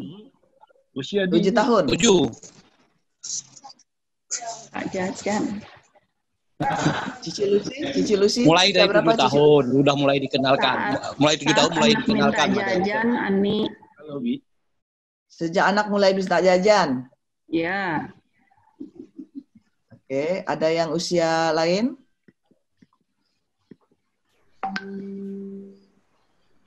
Ibu, tanpa ini supaya kita hemat waktunya, usianya adalah dari sekecil apapun. Ini yang makanya saya buat ini untuk yang kepentingan ini sebab saya. Belum, Madam. Belum. Belum ya? Ya, tapi intinya adalah setiap usia punya jenjang yang berlainan, yaitu kami kelompokkan menjadi 8 usia. Dari 0 sampai 6 tahun, 7 sampai 12, ya. 7 sampai 12, kemudian 13 sampai 15, 16 sampai 18, 19 sampai 23, 24 sampai 35, 36 sampai 55, dan 55 ke atas. Ya, nah ini usia-usia ini semuanya harus belajar tentang ekonomi dan keuangan syariah. Dari segi pendekatan, of course, pendekatan dan bahasa semuanya harus berbeda. Itu yang kami dapatkan dari hasil penelitiannya. Dan ternyata ketika dicek juga di lapangan, dan memang usia-usia tersebut juga punya kepentingan untuk belajar tentang ekonomi dan keuangan syariah. Contohnya, kenapa sih bayi dikasih suapan untuk supaya dia tahu tentang keuangan ekonomi keuangan syariah? Ya karena dia memerlukan, ketika dia bayi, dia akan merekod atau merekam semua yang terjadi pada saat itu. Ya, nah ketika kita bicara soal utang, marah-marah, cekcok rumah tangga depan bayi tadi, depan anak tadi, dia akan menjadi satu rekaman yang luar biasa, tidak akan hilang sampai seumur hidupnya. Ya, nah kira-kira seperti itu. Ya, walaupun ada fase-fase usia di mana di antara usia yang 0 sampai 6 tahun di ujung-ujungnya 6 tahun, 5 tahun itu jadi yang sangat gold time ya. Nah itu itulah yang menjadikan kita kemudian sangat perlu untuk bagaimana memberikan asupan kepada anak-anak. Nah memang ketika usia, tadi ada yang menjawab usia 7 tahun ya, 7 tahun ini juga menjadi sangat gold aged, di mana dia sudah bisa menulis, membaca gitu ya, dan sudah tahu yang mana yang berbahaya dan sebagainya ya, sedikit-sedikit. Nah maka kita juga berikan secara tingkatannya lebih kencang lagi. Nah kenapa seperti ini? Banyak orang menjawab mengelola keuangan setelah menikah. Padahal Rasulullah SAW itu prihatin dalam hidupnya, kenal dengan urusan keuangan sejak beliau masih kecil lagi. Ketika lahir, sejak masih belia lagi, sudah hidup dengan orang lain, kemudian hidup dengan secara keprihatinan, kemudian ketika usia 7 tahun sudah melihat bagaimana hidup prihatin, berebutan makanan dengan sepupunya dan sebagainya. Kemudian usia 11 tahun, 12 tahun, di mana anak-anak kita saat ini lagi main gadget ya, Rasulullah SAW sudah pergi dari pasar ke pasar ya. Sudah kenal dengan ekonomi. Disitulah Rasulullah kemudian tahu akad-akad tentang yang harus diajarkan kepada kita-kita semua. Nah inilah artinya seusia dini mungkin kita ajarkan anak-anak kita. Bagaimana supaya anak-anak itu senang, fun gitu ketika belajarnya. Ya harus dengan pendekatan yang harus ada pendekatan yang perlu kita sampaikan. Nah, Bapak Ibu sekalian, ketika ini kita lakukan di tataran ekonomi rumah tangga kita, insya Allah semuanya bisa latah dengan ekonomi syariah. Jadi tidak perlu lagi tuh Pak Desra pusing-pusing ngasih training untuk ahli-ahli bankir. Karena apa? Dari rumah mereka sudah tahu tentang bankir. Nah, satu lagi Bapak Ibu sekalian, sistem ekonomi pendidikan kita yang harus kita rubah. Kenapa? Karena di sistem pendidikan kita yang syariah, yang Islam itu dipisahkan. Di dalam sistem pendidikan kita, urusan ekonomi dipisahkan dari berbagai macam disiplin. Padahal tadi kita sudah tes ya, di seluruh kehidupan 24 jam kita, banyak sekali kita berhubungan dengan masalah-masalah ekonomi. Nah, maka dari itu Bapak Ibu sekalian, ketika kita belajar, makanya pesannya, mau belajar apa saja, belajarlah yang syariah. Mau jadi astronom yang tahu tentang syariah. Belajar tentang bankir yang tahu tentang syariah. Belajar tentang hukum yang kenal dengan syariah. Nah, seperti itu. Jadi tidak terdikotomi dia. Ketika terdikotomi, makanya kita banyak masalah saat ini. Masa Indonesia yang luar biasa kayanya, punya 17.000 pulau, 2 tahun yang lalu kita kekurangan garam. Lucu nggak sih? Masa Indonesia yang kaya raya minta ampun, beras masih beli dari Thailand. Lucu nggak sih? Indonesia kalau dibom, itu kalau kita ngelihat satu pulau aja ya, Pulau Lombok, Pulau Mataram. Kalau kita bom gunungnya itu, Madam sudah ke sana ya, saya sudah ke sana, ke gunung di mana Newmont itu beroperasi. Dibom, ada emas perak di dalamnya. Tapi rakyatnya masih miskin. Karena tidak ada syariah di sana. Tidak ada keadilan di sana. Di Lombok itu, Masya Allah. kita ke bukit-bukitnya, itu sapi pijarnya itu luar biasa. Kita tanam di rumah kita, tanahnya di Lombok itu, ditanam, itu tumbuh tembakau yang terbaik, salah satu terbaik di dunia. Makanya rokok jarum segala macam ngambil tembakau dari sana. Kita pergi ke lautnya, di pinggiran lautannya Sumbawa, pulau-pulau Lombok itu, di lautannya, di pinggirnya itu, rumput laut yang Bapak Ibu sekalian suka belanja, rumput laut yang sudah jadi manisan, ya kan? Saking kayanya. Nyelam, itu ada mutiara di dalamnya. Kurang apa? Fabi ayyi alai rabbikuma tukadziban.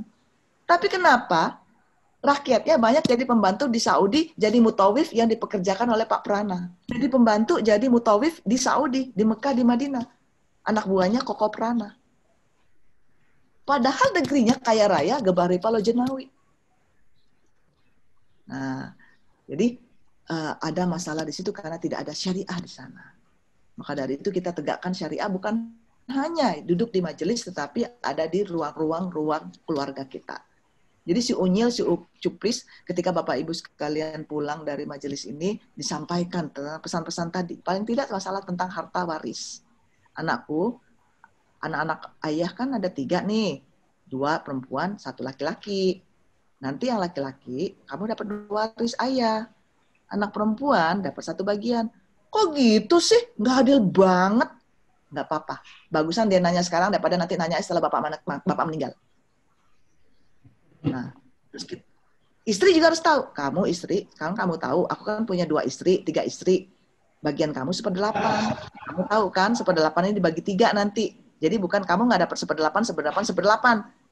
Tapi kamu 1/8 dibagi 3, dibagi 4, dibagi 2. Biar dia tahu bahwa dia akan dapat harta waris yang sedikit. Konsekuensi, gitu kan. Nah, terus Bapak Ibu sekalian, hal ini kecil ya. Terkesan simple, tetapi Bapak Ibu sekalian, saya pernah waktu ngasih talk di Washington, di DC, ya, seorang ibu, Ustazah, mau tanya, begini, saya kan tahu nih, hibah itu boleh diberikan ketika saya hidup, kami hidup, suami istri. Nah, anak saya 1 perempuan, 1 laki-laki, ya gitu. Nanti boleh nggak ketika saya meninggal, kan kami meninggal nih, kalau kami meninggal nanti kan anak saya perempuan kan dapat 2 bagian, 1 bagian, anak laki-laki dapat 2 bagian. Nanti dia berantem dong sama abangnya. Nah, supaya dia nggak berantem, boleh nggak nih saya kasih anak saya perempuan deposito yang nanti kalau dibagi, kalau nanti kami meninggal, ketika harta waris dibagi, dia dapat sama dengan abangnya sebenarnya. Karena saya sudah kasih siapin deposito. Boleh nggak tuh? Boleh nggak? Pak Gunawan, boleh nggak? Kenapa nggak boleh? Nggak boleh. Kenapa? Kenapa? Ya, boleh. karena ya, selain itu deposito, Madam, ya ribanya juga kena. Yang kedua juga pada saat itu kan ayahnya masih punya hak atas anaknya. Ayahnya punya hak atas anaknya. Ya, hak. Jadi ini pembimbingan. Jadi kan belum nikah kan anaknya? Belum. Ya. Jadi masih tanggung jawab yang ayahnya. lain? Boleh nggak? Kan hibah, boleh dong kalau hibah. Boleh nggak? Ya, jadi tidak boleh jawabannya karena 1, tidak boleh berniat untuk mengakal-ngakali Allah dalam urusan waris. Kedua, hibah yang diberikan sebelum meninggal, kalau ada urusan dengan harta waris harus dibagikan secara adil. Tadi kan kita cerita ya, bahwa hibah harus dibagikan secara adil. Ketiga, kenapa tidak diajarkan sebelum dia meninggal? Ajarkan anaknya sekarang, yang masih kecil-kecil itu. Kamu nanti punya hak 2 bagian, 1 bagian, dan abangmu punya 2 bagian. Dia bilang, berkilah lagi orang yang bertanya. Lah, kan kami tinggal di Amerika, tahu sendiri, kalau di Amerika itu kan bebas banget. Dan memperjuangkan hak-hak asasi manusia. Lah, belum apa-apa sudah suuzon dengan anak-anaknya. Maka ajarkanlah anak-anaknya harta waris dari sekarang. Gitu Bapak Ibu. Ya, supaya hukum Allah ini tegak. Apalagi Koko Prana punya putri 1, Sematawayang, Hani. Ini hukum warisnya juga seru nih. Ya. Karena kalau Koko Prana pasti udah canggih nih hukum warisnya ya. Nah, ini perlu kita jelaskan bagaimana dan seperti apa gitu, ya. Wallahu a'lam bishawab. Silakan yang lain mungkin masih ada. Saja boleh baca, ada pertanyaan dari para peserta lewat chat, boleh? Siap. Terus saja. Oke. Ini pertanyaan dari Bustaminur. Gimana dengan hibah yang cuma diketahui oleh salah satu anak dan orang tua tanpa diketahui anak yang lain? Apakah dikembalikan ke harta waris atau tetap dimiliki oleh anak yang bersangkutan? 1. Terus 2, dari Bu Nurfiatriyanti. Ustazah mau tanya, apa beda zakat pendapatan dengan zakat perdagangan? Itu Bu Ustazah dari pertanyaan peserta. Ya, siap. Ya, ini sepengetahuan saya, ilmunya yang masih kurang ini adalah 1, hibah. Kalau sudah terjadi seperti ini, harus ada orang penengah, dicari saksi-saksi hidupnya. Kalau memang saksinya cukup, 2 laki-laki atau 4 perempuan, sesuai dengan surah Al-Baqarah 282, maka hibah itu berlaku walaupun tidak ada catatan. Ya. Kedua, kalau masih tersengketa, biasanya hakim akan memutuskan bahwa hibah ini berlaku sah atau tidak. Jadi harus ada orang yang penengah dan mengikuti kompilasi hukum Islam, ada ya KHI. Selain dari tentunya kita merujuk kepada Al-Quran dan Sunnah, kemudian diterjemahkan dalam bahasa hukum manusia di Pengadilan Tinggi Agama. Ya, itu yang terjadi. Nah, kalau memang lemah saksinya, tidak ada catatan, kemudian juga hakim memutuskan, mungkin itu bisa dikembalikan sebagai harta waris yang harus dibagi bersama. Wallahu a'lam bishawab. Ya, yang kedua ya memang zakat pendapatan tadi ya, zakat ada 2. 1 zakat fitrah, zakat mal. Zakat fitrah, alhamdulillah Ramadan yang lalu setiap jiwa membayar zakat fitrahnya, kecuali orang yang tidak bisa makan dalam sehariannya, maka dia yang berhak mendapatkan zakat fitrah kita. Kedua, zakat pendapatan. Zakat mal. Zakat mal itu bermacam-macam, termasuk zakat pendapatan, zakat perdagangan, zakat pertanian, zakat emas, zakat perak dan sebagainya. Nah, zakat pendapatan yang di sini adalah menurut ijtihad terbaru ya, sekitar tahun 90-an dari Majelis Ulama Indonesia mengadakan rapat di Padang pada waktu itu, dan kemudian disetujui oleh Majelis Ulama Indonesia bahwa zakat pendapatan harus juga dikeluarkan, walaupun bukan termasuk zakat yang dipraktikkan di zaman Rasulullah SAW. Tapi karena mengingat banyaknya kemaslahatan dari zakat pendapatan ini, maka dikeluarkan zakat pendapatan sesuai dengan Basnas, Badan Amil Zakat Nasional. Maka rumusnya adalah setiap pendapatan kotor dikali dengan setiap pendapatan kotor jika lebih atau sama dengan 5.240.000. Dari mana 5.240.000? Adalah 524 kilo beras dikalikan 10.000. Dari mana hukum ini dapat? Adalah 2 kias. Ya, kias asobah, kias 2 kias, yaitu kias pertanian dan kias emas. Dan dikeluarkan seketika dipetik sesuai dengan pertanian. Ya. Nah, maka dari itu setiap bulan atau setiap minggu dibulankan. Kalau sudah mencapai di atas atau sama dengan 5.240.000, maka dikalikan 2,5% kotor dikeluarkan sebagai zakat pendapatan. Ya. Nah, kemudian kalau zakat perdagangan lain lagi. Zakat perdagangan dia net aset aset bersih dikurangi kewajiban bersih. Jadi dikalikan 2,5% kalau sudah sampai 1 tahun. Ya, kalau pendapatan 1 bulan, kalau perdagangan 1 tahun. Itu saja Bapak Ibu. Ada lagi yang lain? Terima kasih. Wallahu a'lam bishawab. Oh, tadi ada Pak Hafizo ya. Ibu Hafizo. Bismillah. Poin ya slide tadi ya. Slide tadi sebenarnya kita bicara soal diagnosa keuangan rumah tangga kita yang saya minta menjadi PR kita semua. Saya tampilkan lagi ya.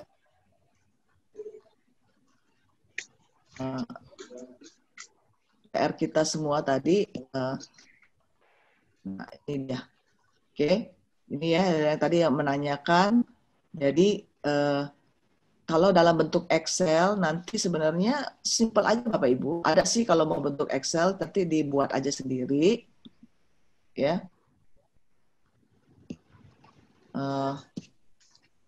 tadi. Sebenarnya tadi slide yang terakhir tadi mungkin nanti saya sampaikan ke Koko Joni untuk disebar ke semua jamaah ya. Oke. Tapi intinya adalah bagaimana kita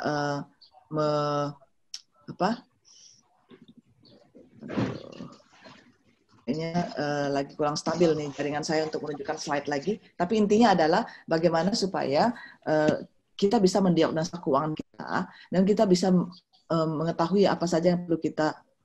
Kelihatan Bapak Ibu? Belum.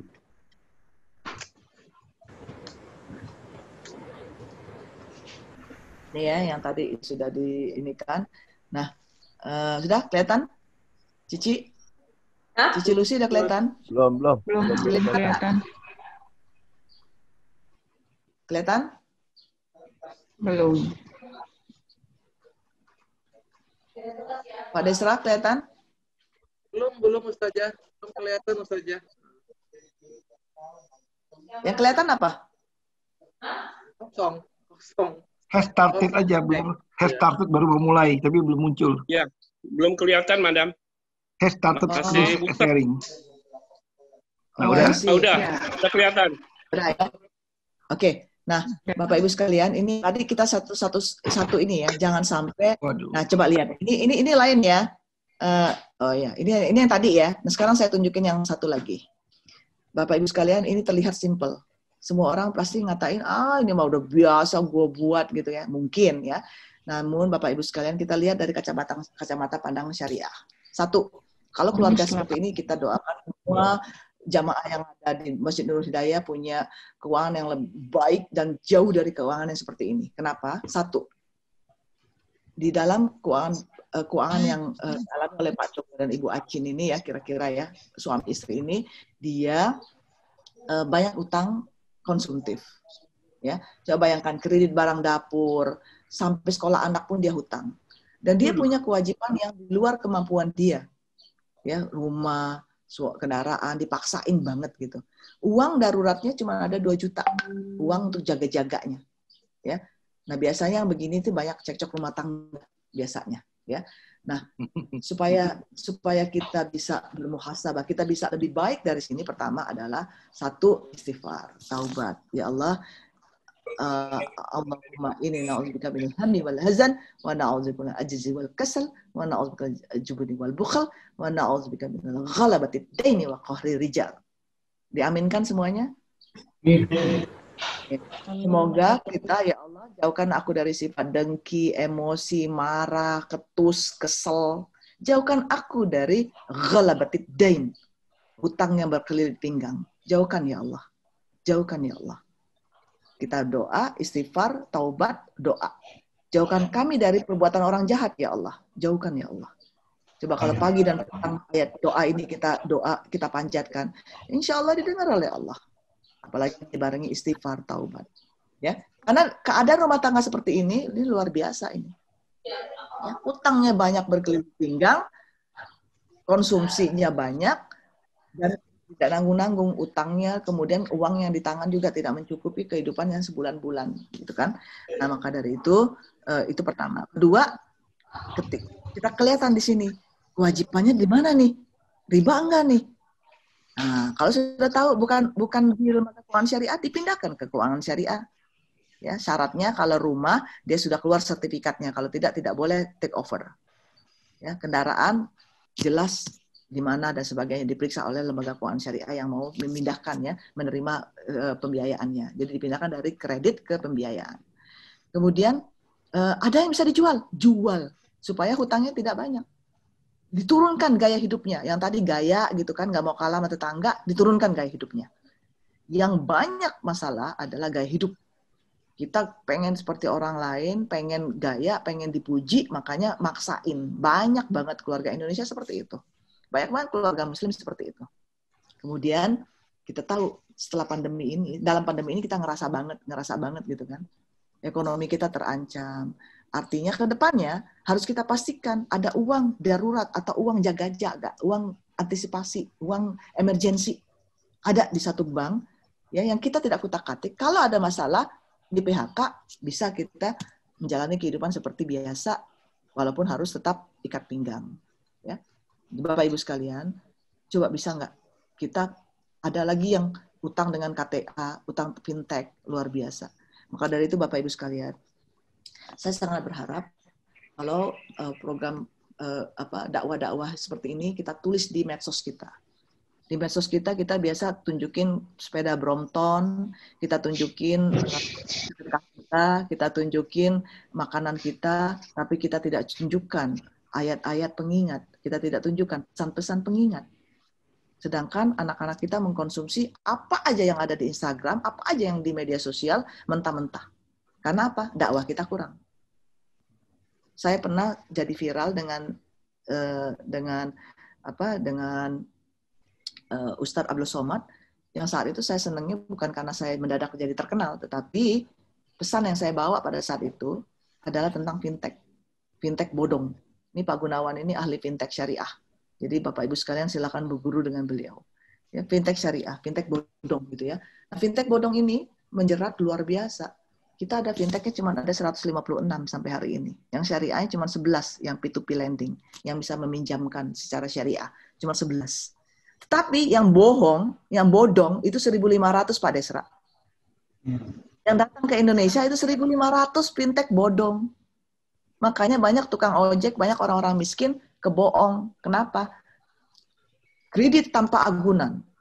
Kredit tanpa cek bank. Kredit tanpa bank checking, BI checking. Kredit tanpa susah. 5 menit cair. Diikutin. Ternyata bunganya majemuk, bunga berbunga. Dalam berapa bulan dari kreditnya 10 juta jadi 60 juta, 100 juta. Berkali-kali lipat. Akhirnya gantung diri. Makanya ketika saya bicara sama Ustadz Abdul Somad pada waktu itu, saya mengangkat tentang hutang. Makanya Ustadz Abdul Somad, makanya kita harus tahu adab. Harus tahu akhlak, harus tahu syariah. Senangnya minta ampun saya ketika itu jadi 2,3 juta orang yang view-nya. The moment, wow moment itu ya. Kenapa? Ada pesan supaya masyarakat kita makin melek dengan syariah. Keluarga kita makin melek dengan syariah. Jadi Bapak Ibu sekalian, jawabannya adalah marilah kita mulai dengan hari ini dari diri kita sendiri. Jangan kita ngomong, ceramah, kemana-mana, tapi di rumah kita nggak praktekin. Kita dengar dari khutbah Jumat, pulang-pulang kita nggak praktekin. Kita nggak sampaikan ke anak cucu kita. Kita tidak sampaikan ke istri kita. Coba dicek. Jumat kemarin kita dengar khutbah apa? Disampaikan Pak Gunawan, sampaikan ke istri kita. Tentang isi khutbahnya. Tidak banyak suami-suami menyampaikan pesan-pesan khutbah atau ceramahnya. Makanya Bapak Ibu sekalian, kita ngaji bareng suami istri. Ngaji ke ustadz yang sama. Ini ngaji juga ada masalah nih kalau nggak sama ustadznya. Satunya ustadz Google, satunya ustadz Masjid Nurul Hidayah. Halo. Nah, itu nggak nyambung tuh. Jadi kadang-kadang percecokan rumah tangga juga soal keuangan. Kata ustadz Google, halo. Ini. Kata ustadz di Masjid Raya Nurul Hidayah, ini nggak nyambung. Halo. Makanya ngaji bareng. Ya. Jadi untuk urusan keuangan dengan ekonomi rumah tangga ini harus bicara secara semuanya.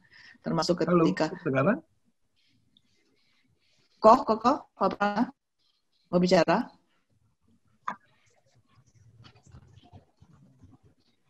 Ya. Ada lagi Pak Desra? Pertanyaan Ustaz. Terima kasih Bapak Ibu. Ustaznya boleh saya bacain lagi? Ini ada pertanyaan. Ya. Ustazah, kalau pendapat itu didapatnya dengan cara berdagang, apakah jadi kena 2 zakat? Zakat pendapatan dan zakat perdagangan. Mohon penjelasan 1. Terus kedua, ada pertanyaan juga ini bagus, menarik. Assalamualaikum, Madam. Apabila orang tua berhutang kepada menantu untuk membayar hutang pada bank, dan kemudian menghibahkan rumahnya kepada anaknya yang merupakan istri menantunya, bagaimana hukumnya, Madam?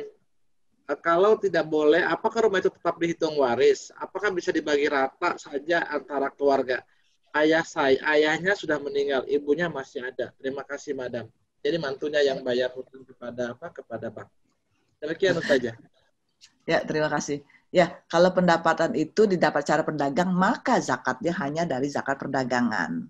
Kalau pendapatan ini biasanya yang bergaji bulanan atau bergaji mingguan, seperti saya dari dosen, tiap hari saya ngajar sebagai rektor digaji, maka saya keluarkan dari pendapatan saya. Konsultan Koko Prana juga, ini beliau ini pebisnis, juga mendapatkan gaji, dikeluarkan dari hasilnya berbeda, ya.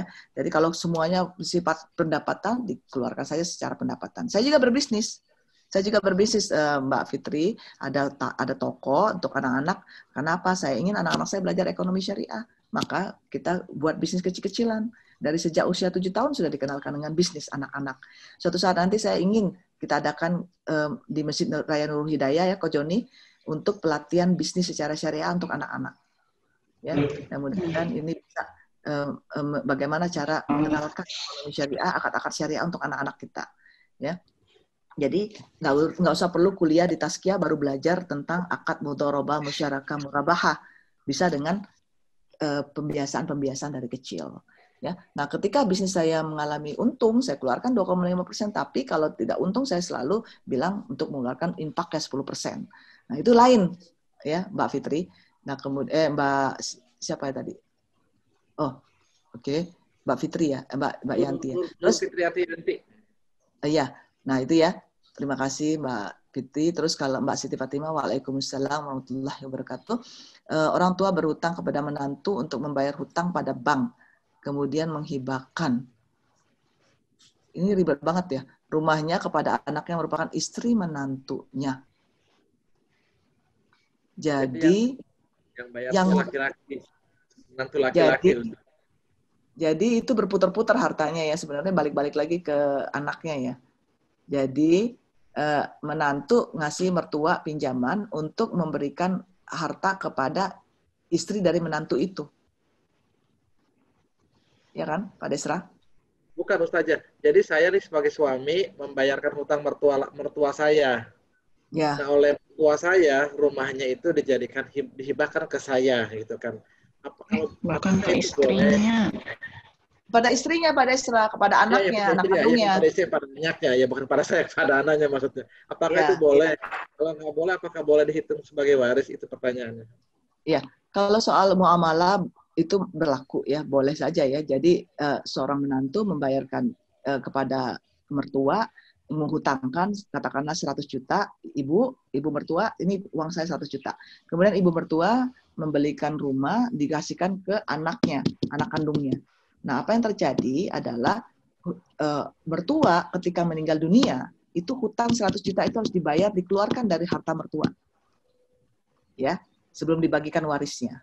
Nah, terus bagaimana dengan rumah yang sudah dihibahkan? Tidak dihitung sebagai harta waris dari orang tua. Karena yang menjadi persoalannya adalah utang si mertua dari yang diberikan oleh menantunya, yang harus dibayarkan kepada menantunya. Urusan hibah tadi untuk anak kandungnya itu sudah urusannya sudah selesai. Gitu. Ya. Itu saja Mbak Siti Fatimah, terima kasih. Bu, saya mau tanya lagi Bu saja. Ini relevan dengan pertanyaan tadi. Kan sekarang ada tren nih, zaman anak-anak muda itu kalau menikah suka namanya perjanjian pranikah. Apakah itu sudah sesuai dengan syariah kita, Bu Ustazah? Contoh misalnya si A mau si B menikah, si calon istrinya punya harta banyak, dia buat perjanjian pranikah misalnya kan. Artinya begitu perjanjian pranikah, si suami tidak boleh menikmati hak harta si istri sebelum menikah. Apakah itu boleh dalam syariah kita, Ustazah? Karena belum pernah dengar. Terima kasih Bu Ustazah. Oke, untuk pranikah itu tidak ada hubungannya. Pranikah ataupun khitbah itu tunangan ya. Tunangan boleh, tetapi tidak berarti hukum jatuh kepadanya seperti sahnya suami istri. Nah, ketika saat itu ada perjanjian apapun, ya seperti halnya muamalah antara satu sama yang lain. Jadi boleh-boleh saja ketika dia berperjanjian. Walaupun dia sudah menikah, dia buat perjanjian bahwa hartanya tidak boleh hartanya adalah harta dia, tidak ada urusan untuk suami, itu juga diperbolehkan. Ya, jadi memang sebagusnya harta itu jelas di awal. Tapi kalau soal hubungan pranikah atau khitbah itu sebagai muamalah seperti biasa saja, bukan hubungan dalam suami istri. Ya, ketika dia sudah menikah, kemudian si istrinya bilang, saya dapat harta bawaan menikah 100 juta, saya ada hutang 20 juta. maka ini adalah urusan saya. Nah, itu dicatat. Suaminya demikian, saya bawa harta bawaan saya 100 juta, tapi saya berikan kepada kamu. Boleh saja, yang penting jelas. Ya. Wallahu alam. Ini ada dari Pak Nisa ya. Ya, silakan. Ada yang mau bicara langsung? Assalamualaikum. Waalaikumsalam warahmatullahi. Bu Ustazah, saya mau nanya nih. Tadi menarik nih masalah, tapi tadi belum disinggung masalah bagaimana kita mendapatkan harta, Ustazah. Siapa nih? Saya Junaidi, Bu. Mana nggak ada wajahnya? Oh iya, nggak apa-apa. Silakan Pak Junaidi. Ya.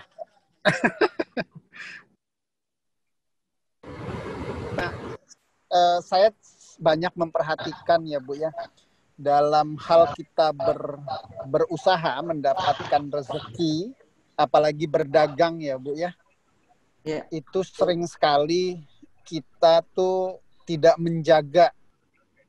menjaga kebersihan rezeki kita.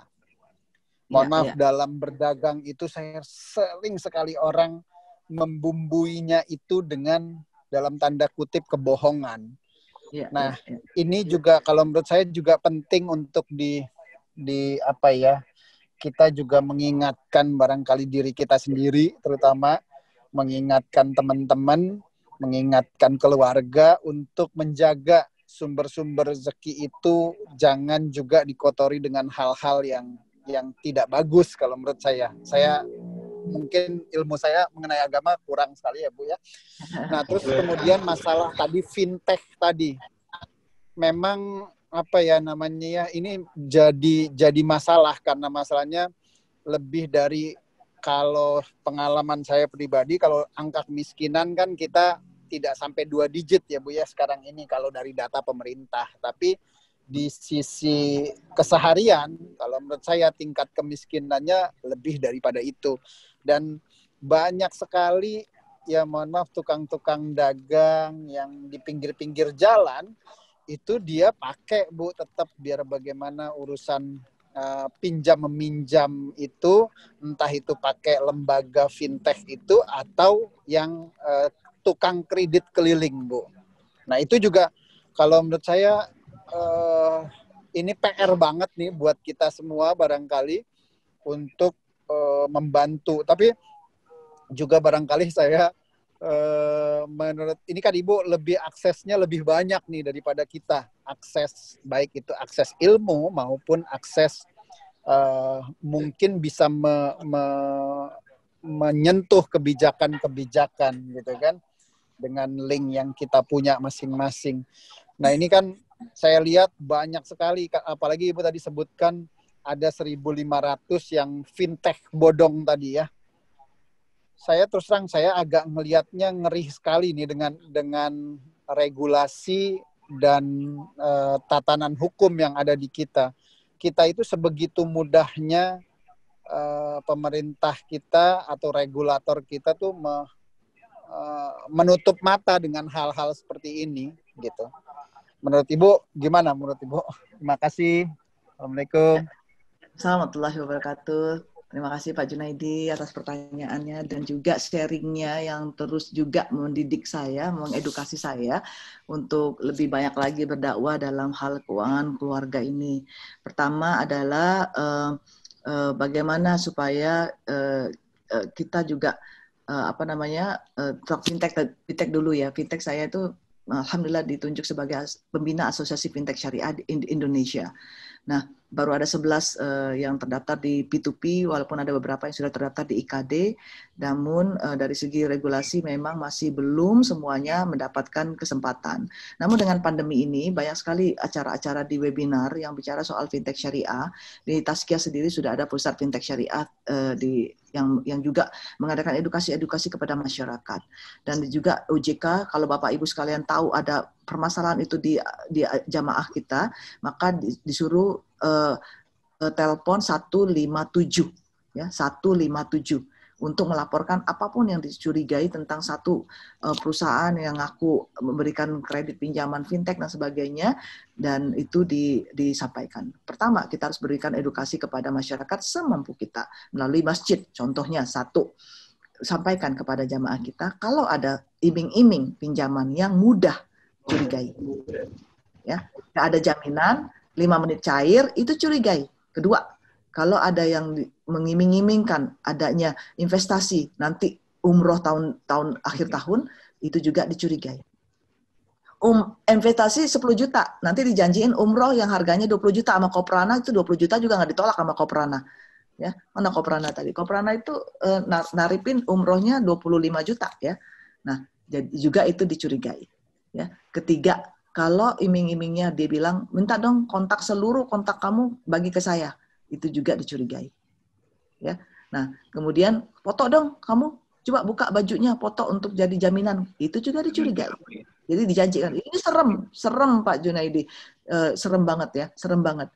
Jadi bahkan sampai di Cina itu orang jual organ cuman gara-gara terjerat karena fintech, karena apa? Dia sudah menjamin dirinya. Ya, bukan hanya KTP-nya. Kalau kita kan, mana KTP-nya, foto dong sama wajahnya. Itu menunjukkan bahwa KTP kita sama dengan KTP yang pemiliknya. Ya. Nah, Bapak Ibu sekalian, mari edukasi saudara-saudara kita, keluarga kita. Nah, dengan adanya fintech syariah ini, terus-terusan diberikan edukasi, bahkan edukasinya juga bisa sampai ke seluruh Indonesia. Kenapa? Karena semuanya menggunakan jaringan-jaringan digital ya. Nah, kemudian kedua, Pak Junaidi, saya setuju banget ya. Dagang itu banyak banget celahnya. Karena apa? Memang salah satu yang ada seorang yang bertanya kepada Rasulullah SAW, ya Rasulullah, apakah pekerjaan yang baik bagi seorang hamba? Ya, kata Rasulullah, pekerjaan yang baik adalah yang dilakukan oleh kedua tangannya dan berdagang, berjual beli. Begitu juga ketika riba itu ditantang, ya, maka ayatnya berbunyi halalu bai' wa haramu riba. Langsung tegas menjelaskan bahwa diharamkan atau dihalalkan jual beli di ini kan riba ya. Nah, Bapak Ibu sekalian, Pak Junaidi, masalah kecurangan, kecacatan dalam perdagangan terjadi bukan zamannya sekarang ini aja. Di zamannya Rasulullah, di zamannya para sahabat pun terjadi. Bagaimana Rasulullah marah ketika seorang datang berdagang, ternyata jagung yang dijualnya ternyata jelek dibandingkan jagung yang di atasnya. Ketika dicek, loh kok lebih jelek yang di atas di bawah dibanding yang di atas? Iya Rasulullah, supaya aku dagangnya laku, supaya habis barangku. Ini nggak ada yang nyiapin minum nih Pak Desra, jadi aus. Itu sih nggak ngasih minuman nih. Nah,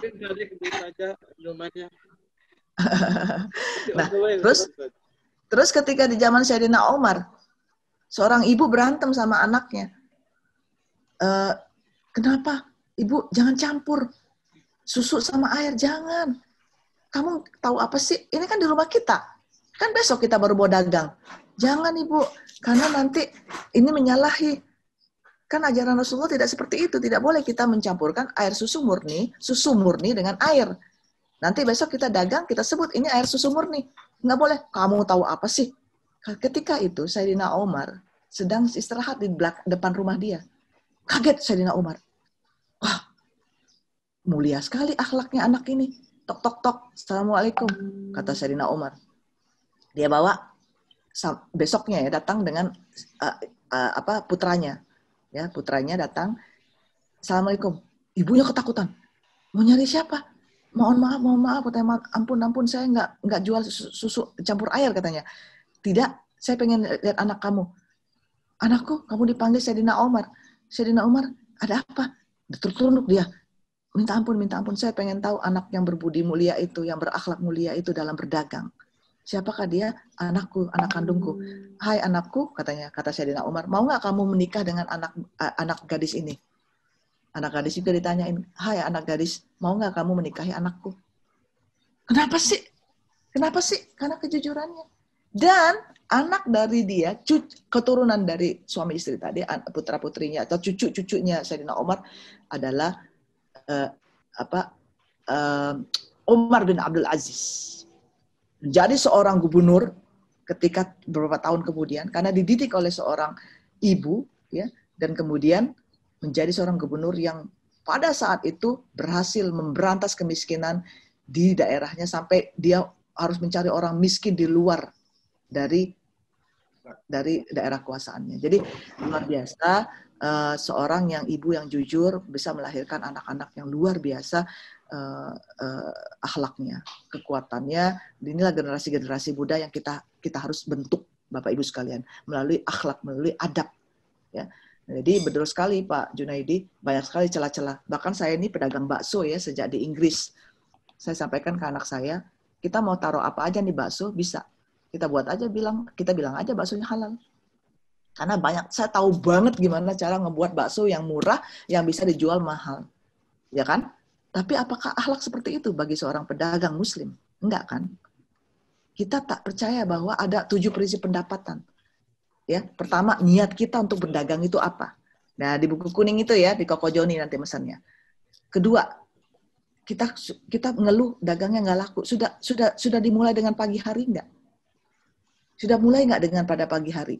Itu burung, nggak ada yang namanya burung itu bangun kesiangan. Dan selalu ada rezeki yang dia dapat. Jadi percayalah pada pagi hari yang selalu memberikan peluang-peluang berrezeki. Bahkan ketika kita menyempatkan diri kita, sholat 2 rakaat sebelum sholat subuh, itu bagaikan mendapatkan dunia beserta isinya. Makanya para muazzin di Masjid Raya Nurul Hidayah ini sangat ini sekali ya, amal solehnya luar biasa. Memanggil orang pada sholat subuh dan menghadirkan yang bisa datang tadi subuh sebelum qomat. Bisa sempat sholat 2 rakaat sebelum subuh. Itu luar biasa. Kenapa? Menjadikan jamaah kita mendapatkan dunia dan seluruh isinya. Jadi nggak ada masalah lagi dengan rezekinya. Ketiga, tadi ya 1, niat. Kedua, biasakan waktu pagi. Ketiga, silaturahim. Silaturahim nggak perlu nunggu pandemi bubar. Ya. Sekarang bisa kita silaturahim. Sekarang kita masih jaga-jaga, walaupun boleh kita berkunjung ya, tapi tetap jaga-jaga. Keempat, pastikan hak-hak orang lain, zakat, infak, sedekah, wakaf, itu kita lakukan. Kelima, pastikan kita selalu bersyukur, jangan pernah mengeluh. Ya, karena kita ini hidup, kita itu dibekali dengan sejak lahir itu sifatnya mengeluh. Innal insana lakahalu kahalua, izal masalu saru jazua, izal masalu khairu manua. Ya, di dalam surat Al-Ma'arij. Cantik banget tuh ayat-ayatnya kalau kita baca. Ya, kita lahir dengan sifat yang mengeluh. Ya, kemudian pastikan kita selalu istighfar, selalu taubat. Ya. Nah, inilah Bapak Ibu sekalian, 7 prinsip ini insya Allah bisa mengawal kita, baik itu berbisnis, baik itu bekerja, ya, dengan kejujuran kita, dengan niat kita untuk orientasi bekerja, untuk ibadah, bukan untuk bos. Insya Allah akan terus mendapatkan kemudahan-kemudahan dari Allah Subhanahu Wa Taala. Begitu saja Bapak Ibu sekalian. Terima kasih Pak Desra. Waktunya kayaknya sudah habis ya. Sudah habis. Baik, Bapak Ibu, karena waktu yang sudah terbatas, Bu Ustazah terima kasih banyak ilmu yang luar biasa dan sangat bermanfaat buat kami semua. Mudah-mudahan ada pertemuan kedua, ketiga dengan Bu Ustazah. Kenapa? Karena masih banyak banget yang harus kita bahas ya Bu Ustazah. Pak Joni mohon izin undang lagi nanti Bu Ustazahnya ke Masjid Nurul Hidayah ya Pak ya, jangan hari ini aja. Kita harap ada pertemuan kedua, ketiga, keempat, dan selanjutnya. Biar semua jamaah muda tambah pinter, terutama di bidang masalah ilmu syariah. Baik, Bapak Ibu, demikian. Terima kasih Bu Ustazah. Semoga menjadi ilmu yang bermanfaat buat kami semua. Semoga kita semakin istiqomah dalam ketaatan. Amin. Amin ya Rob. Amin ya Rob. Mudah-mudahan kita sehat semua, berkelimpahan, dan kita dipertemukan Allah di surganya bersama-sama di. Amin ya Rabbal Alamin. Baik, Bapak Ibu, kita tutup kajian minggu ini dengan bacaan Alhamdulillah, Alhamdulillahirabbil alamin. Terima kasih Bapak Ibu semua. Semoga kita dipertemukan di lain kesempatan. Wabillahi taufiq wal hidayah. Wassalamualaikum warahmatullahi wabarakatuh.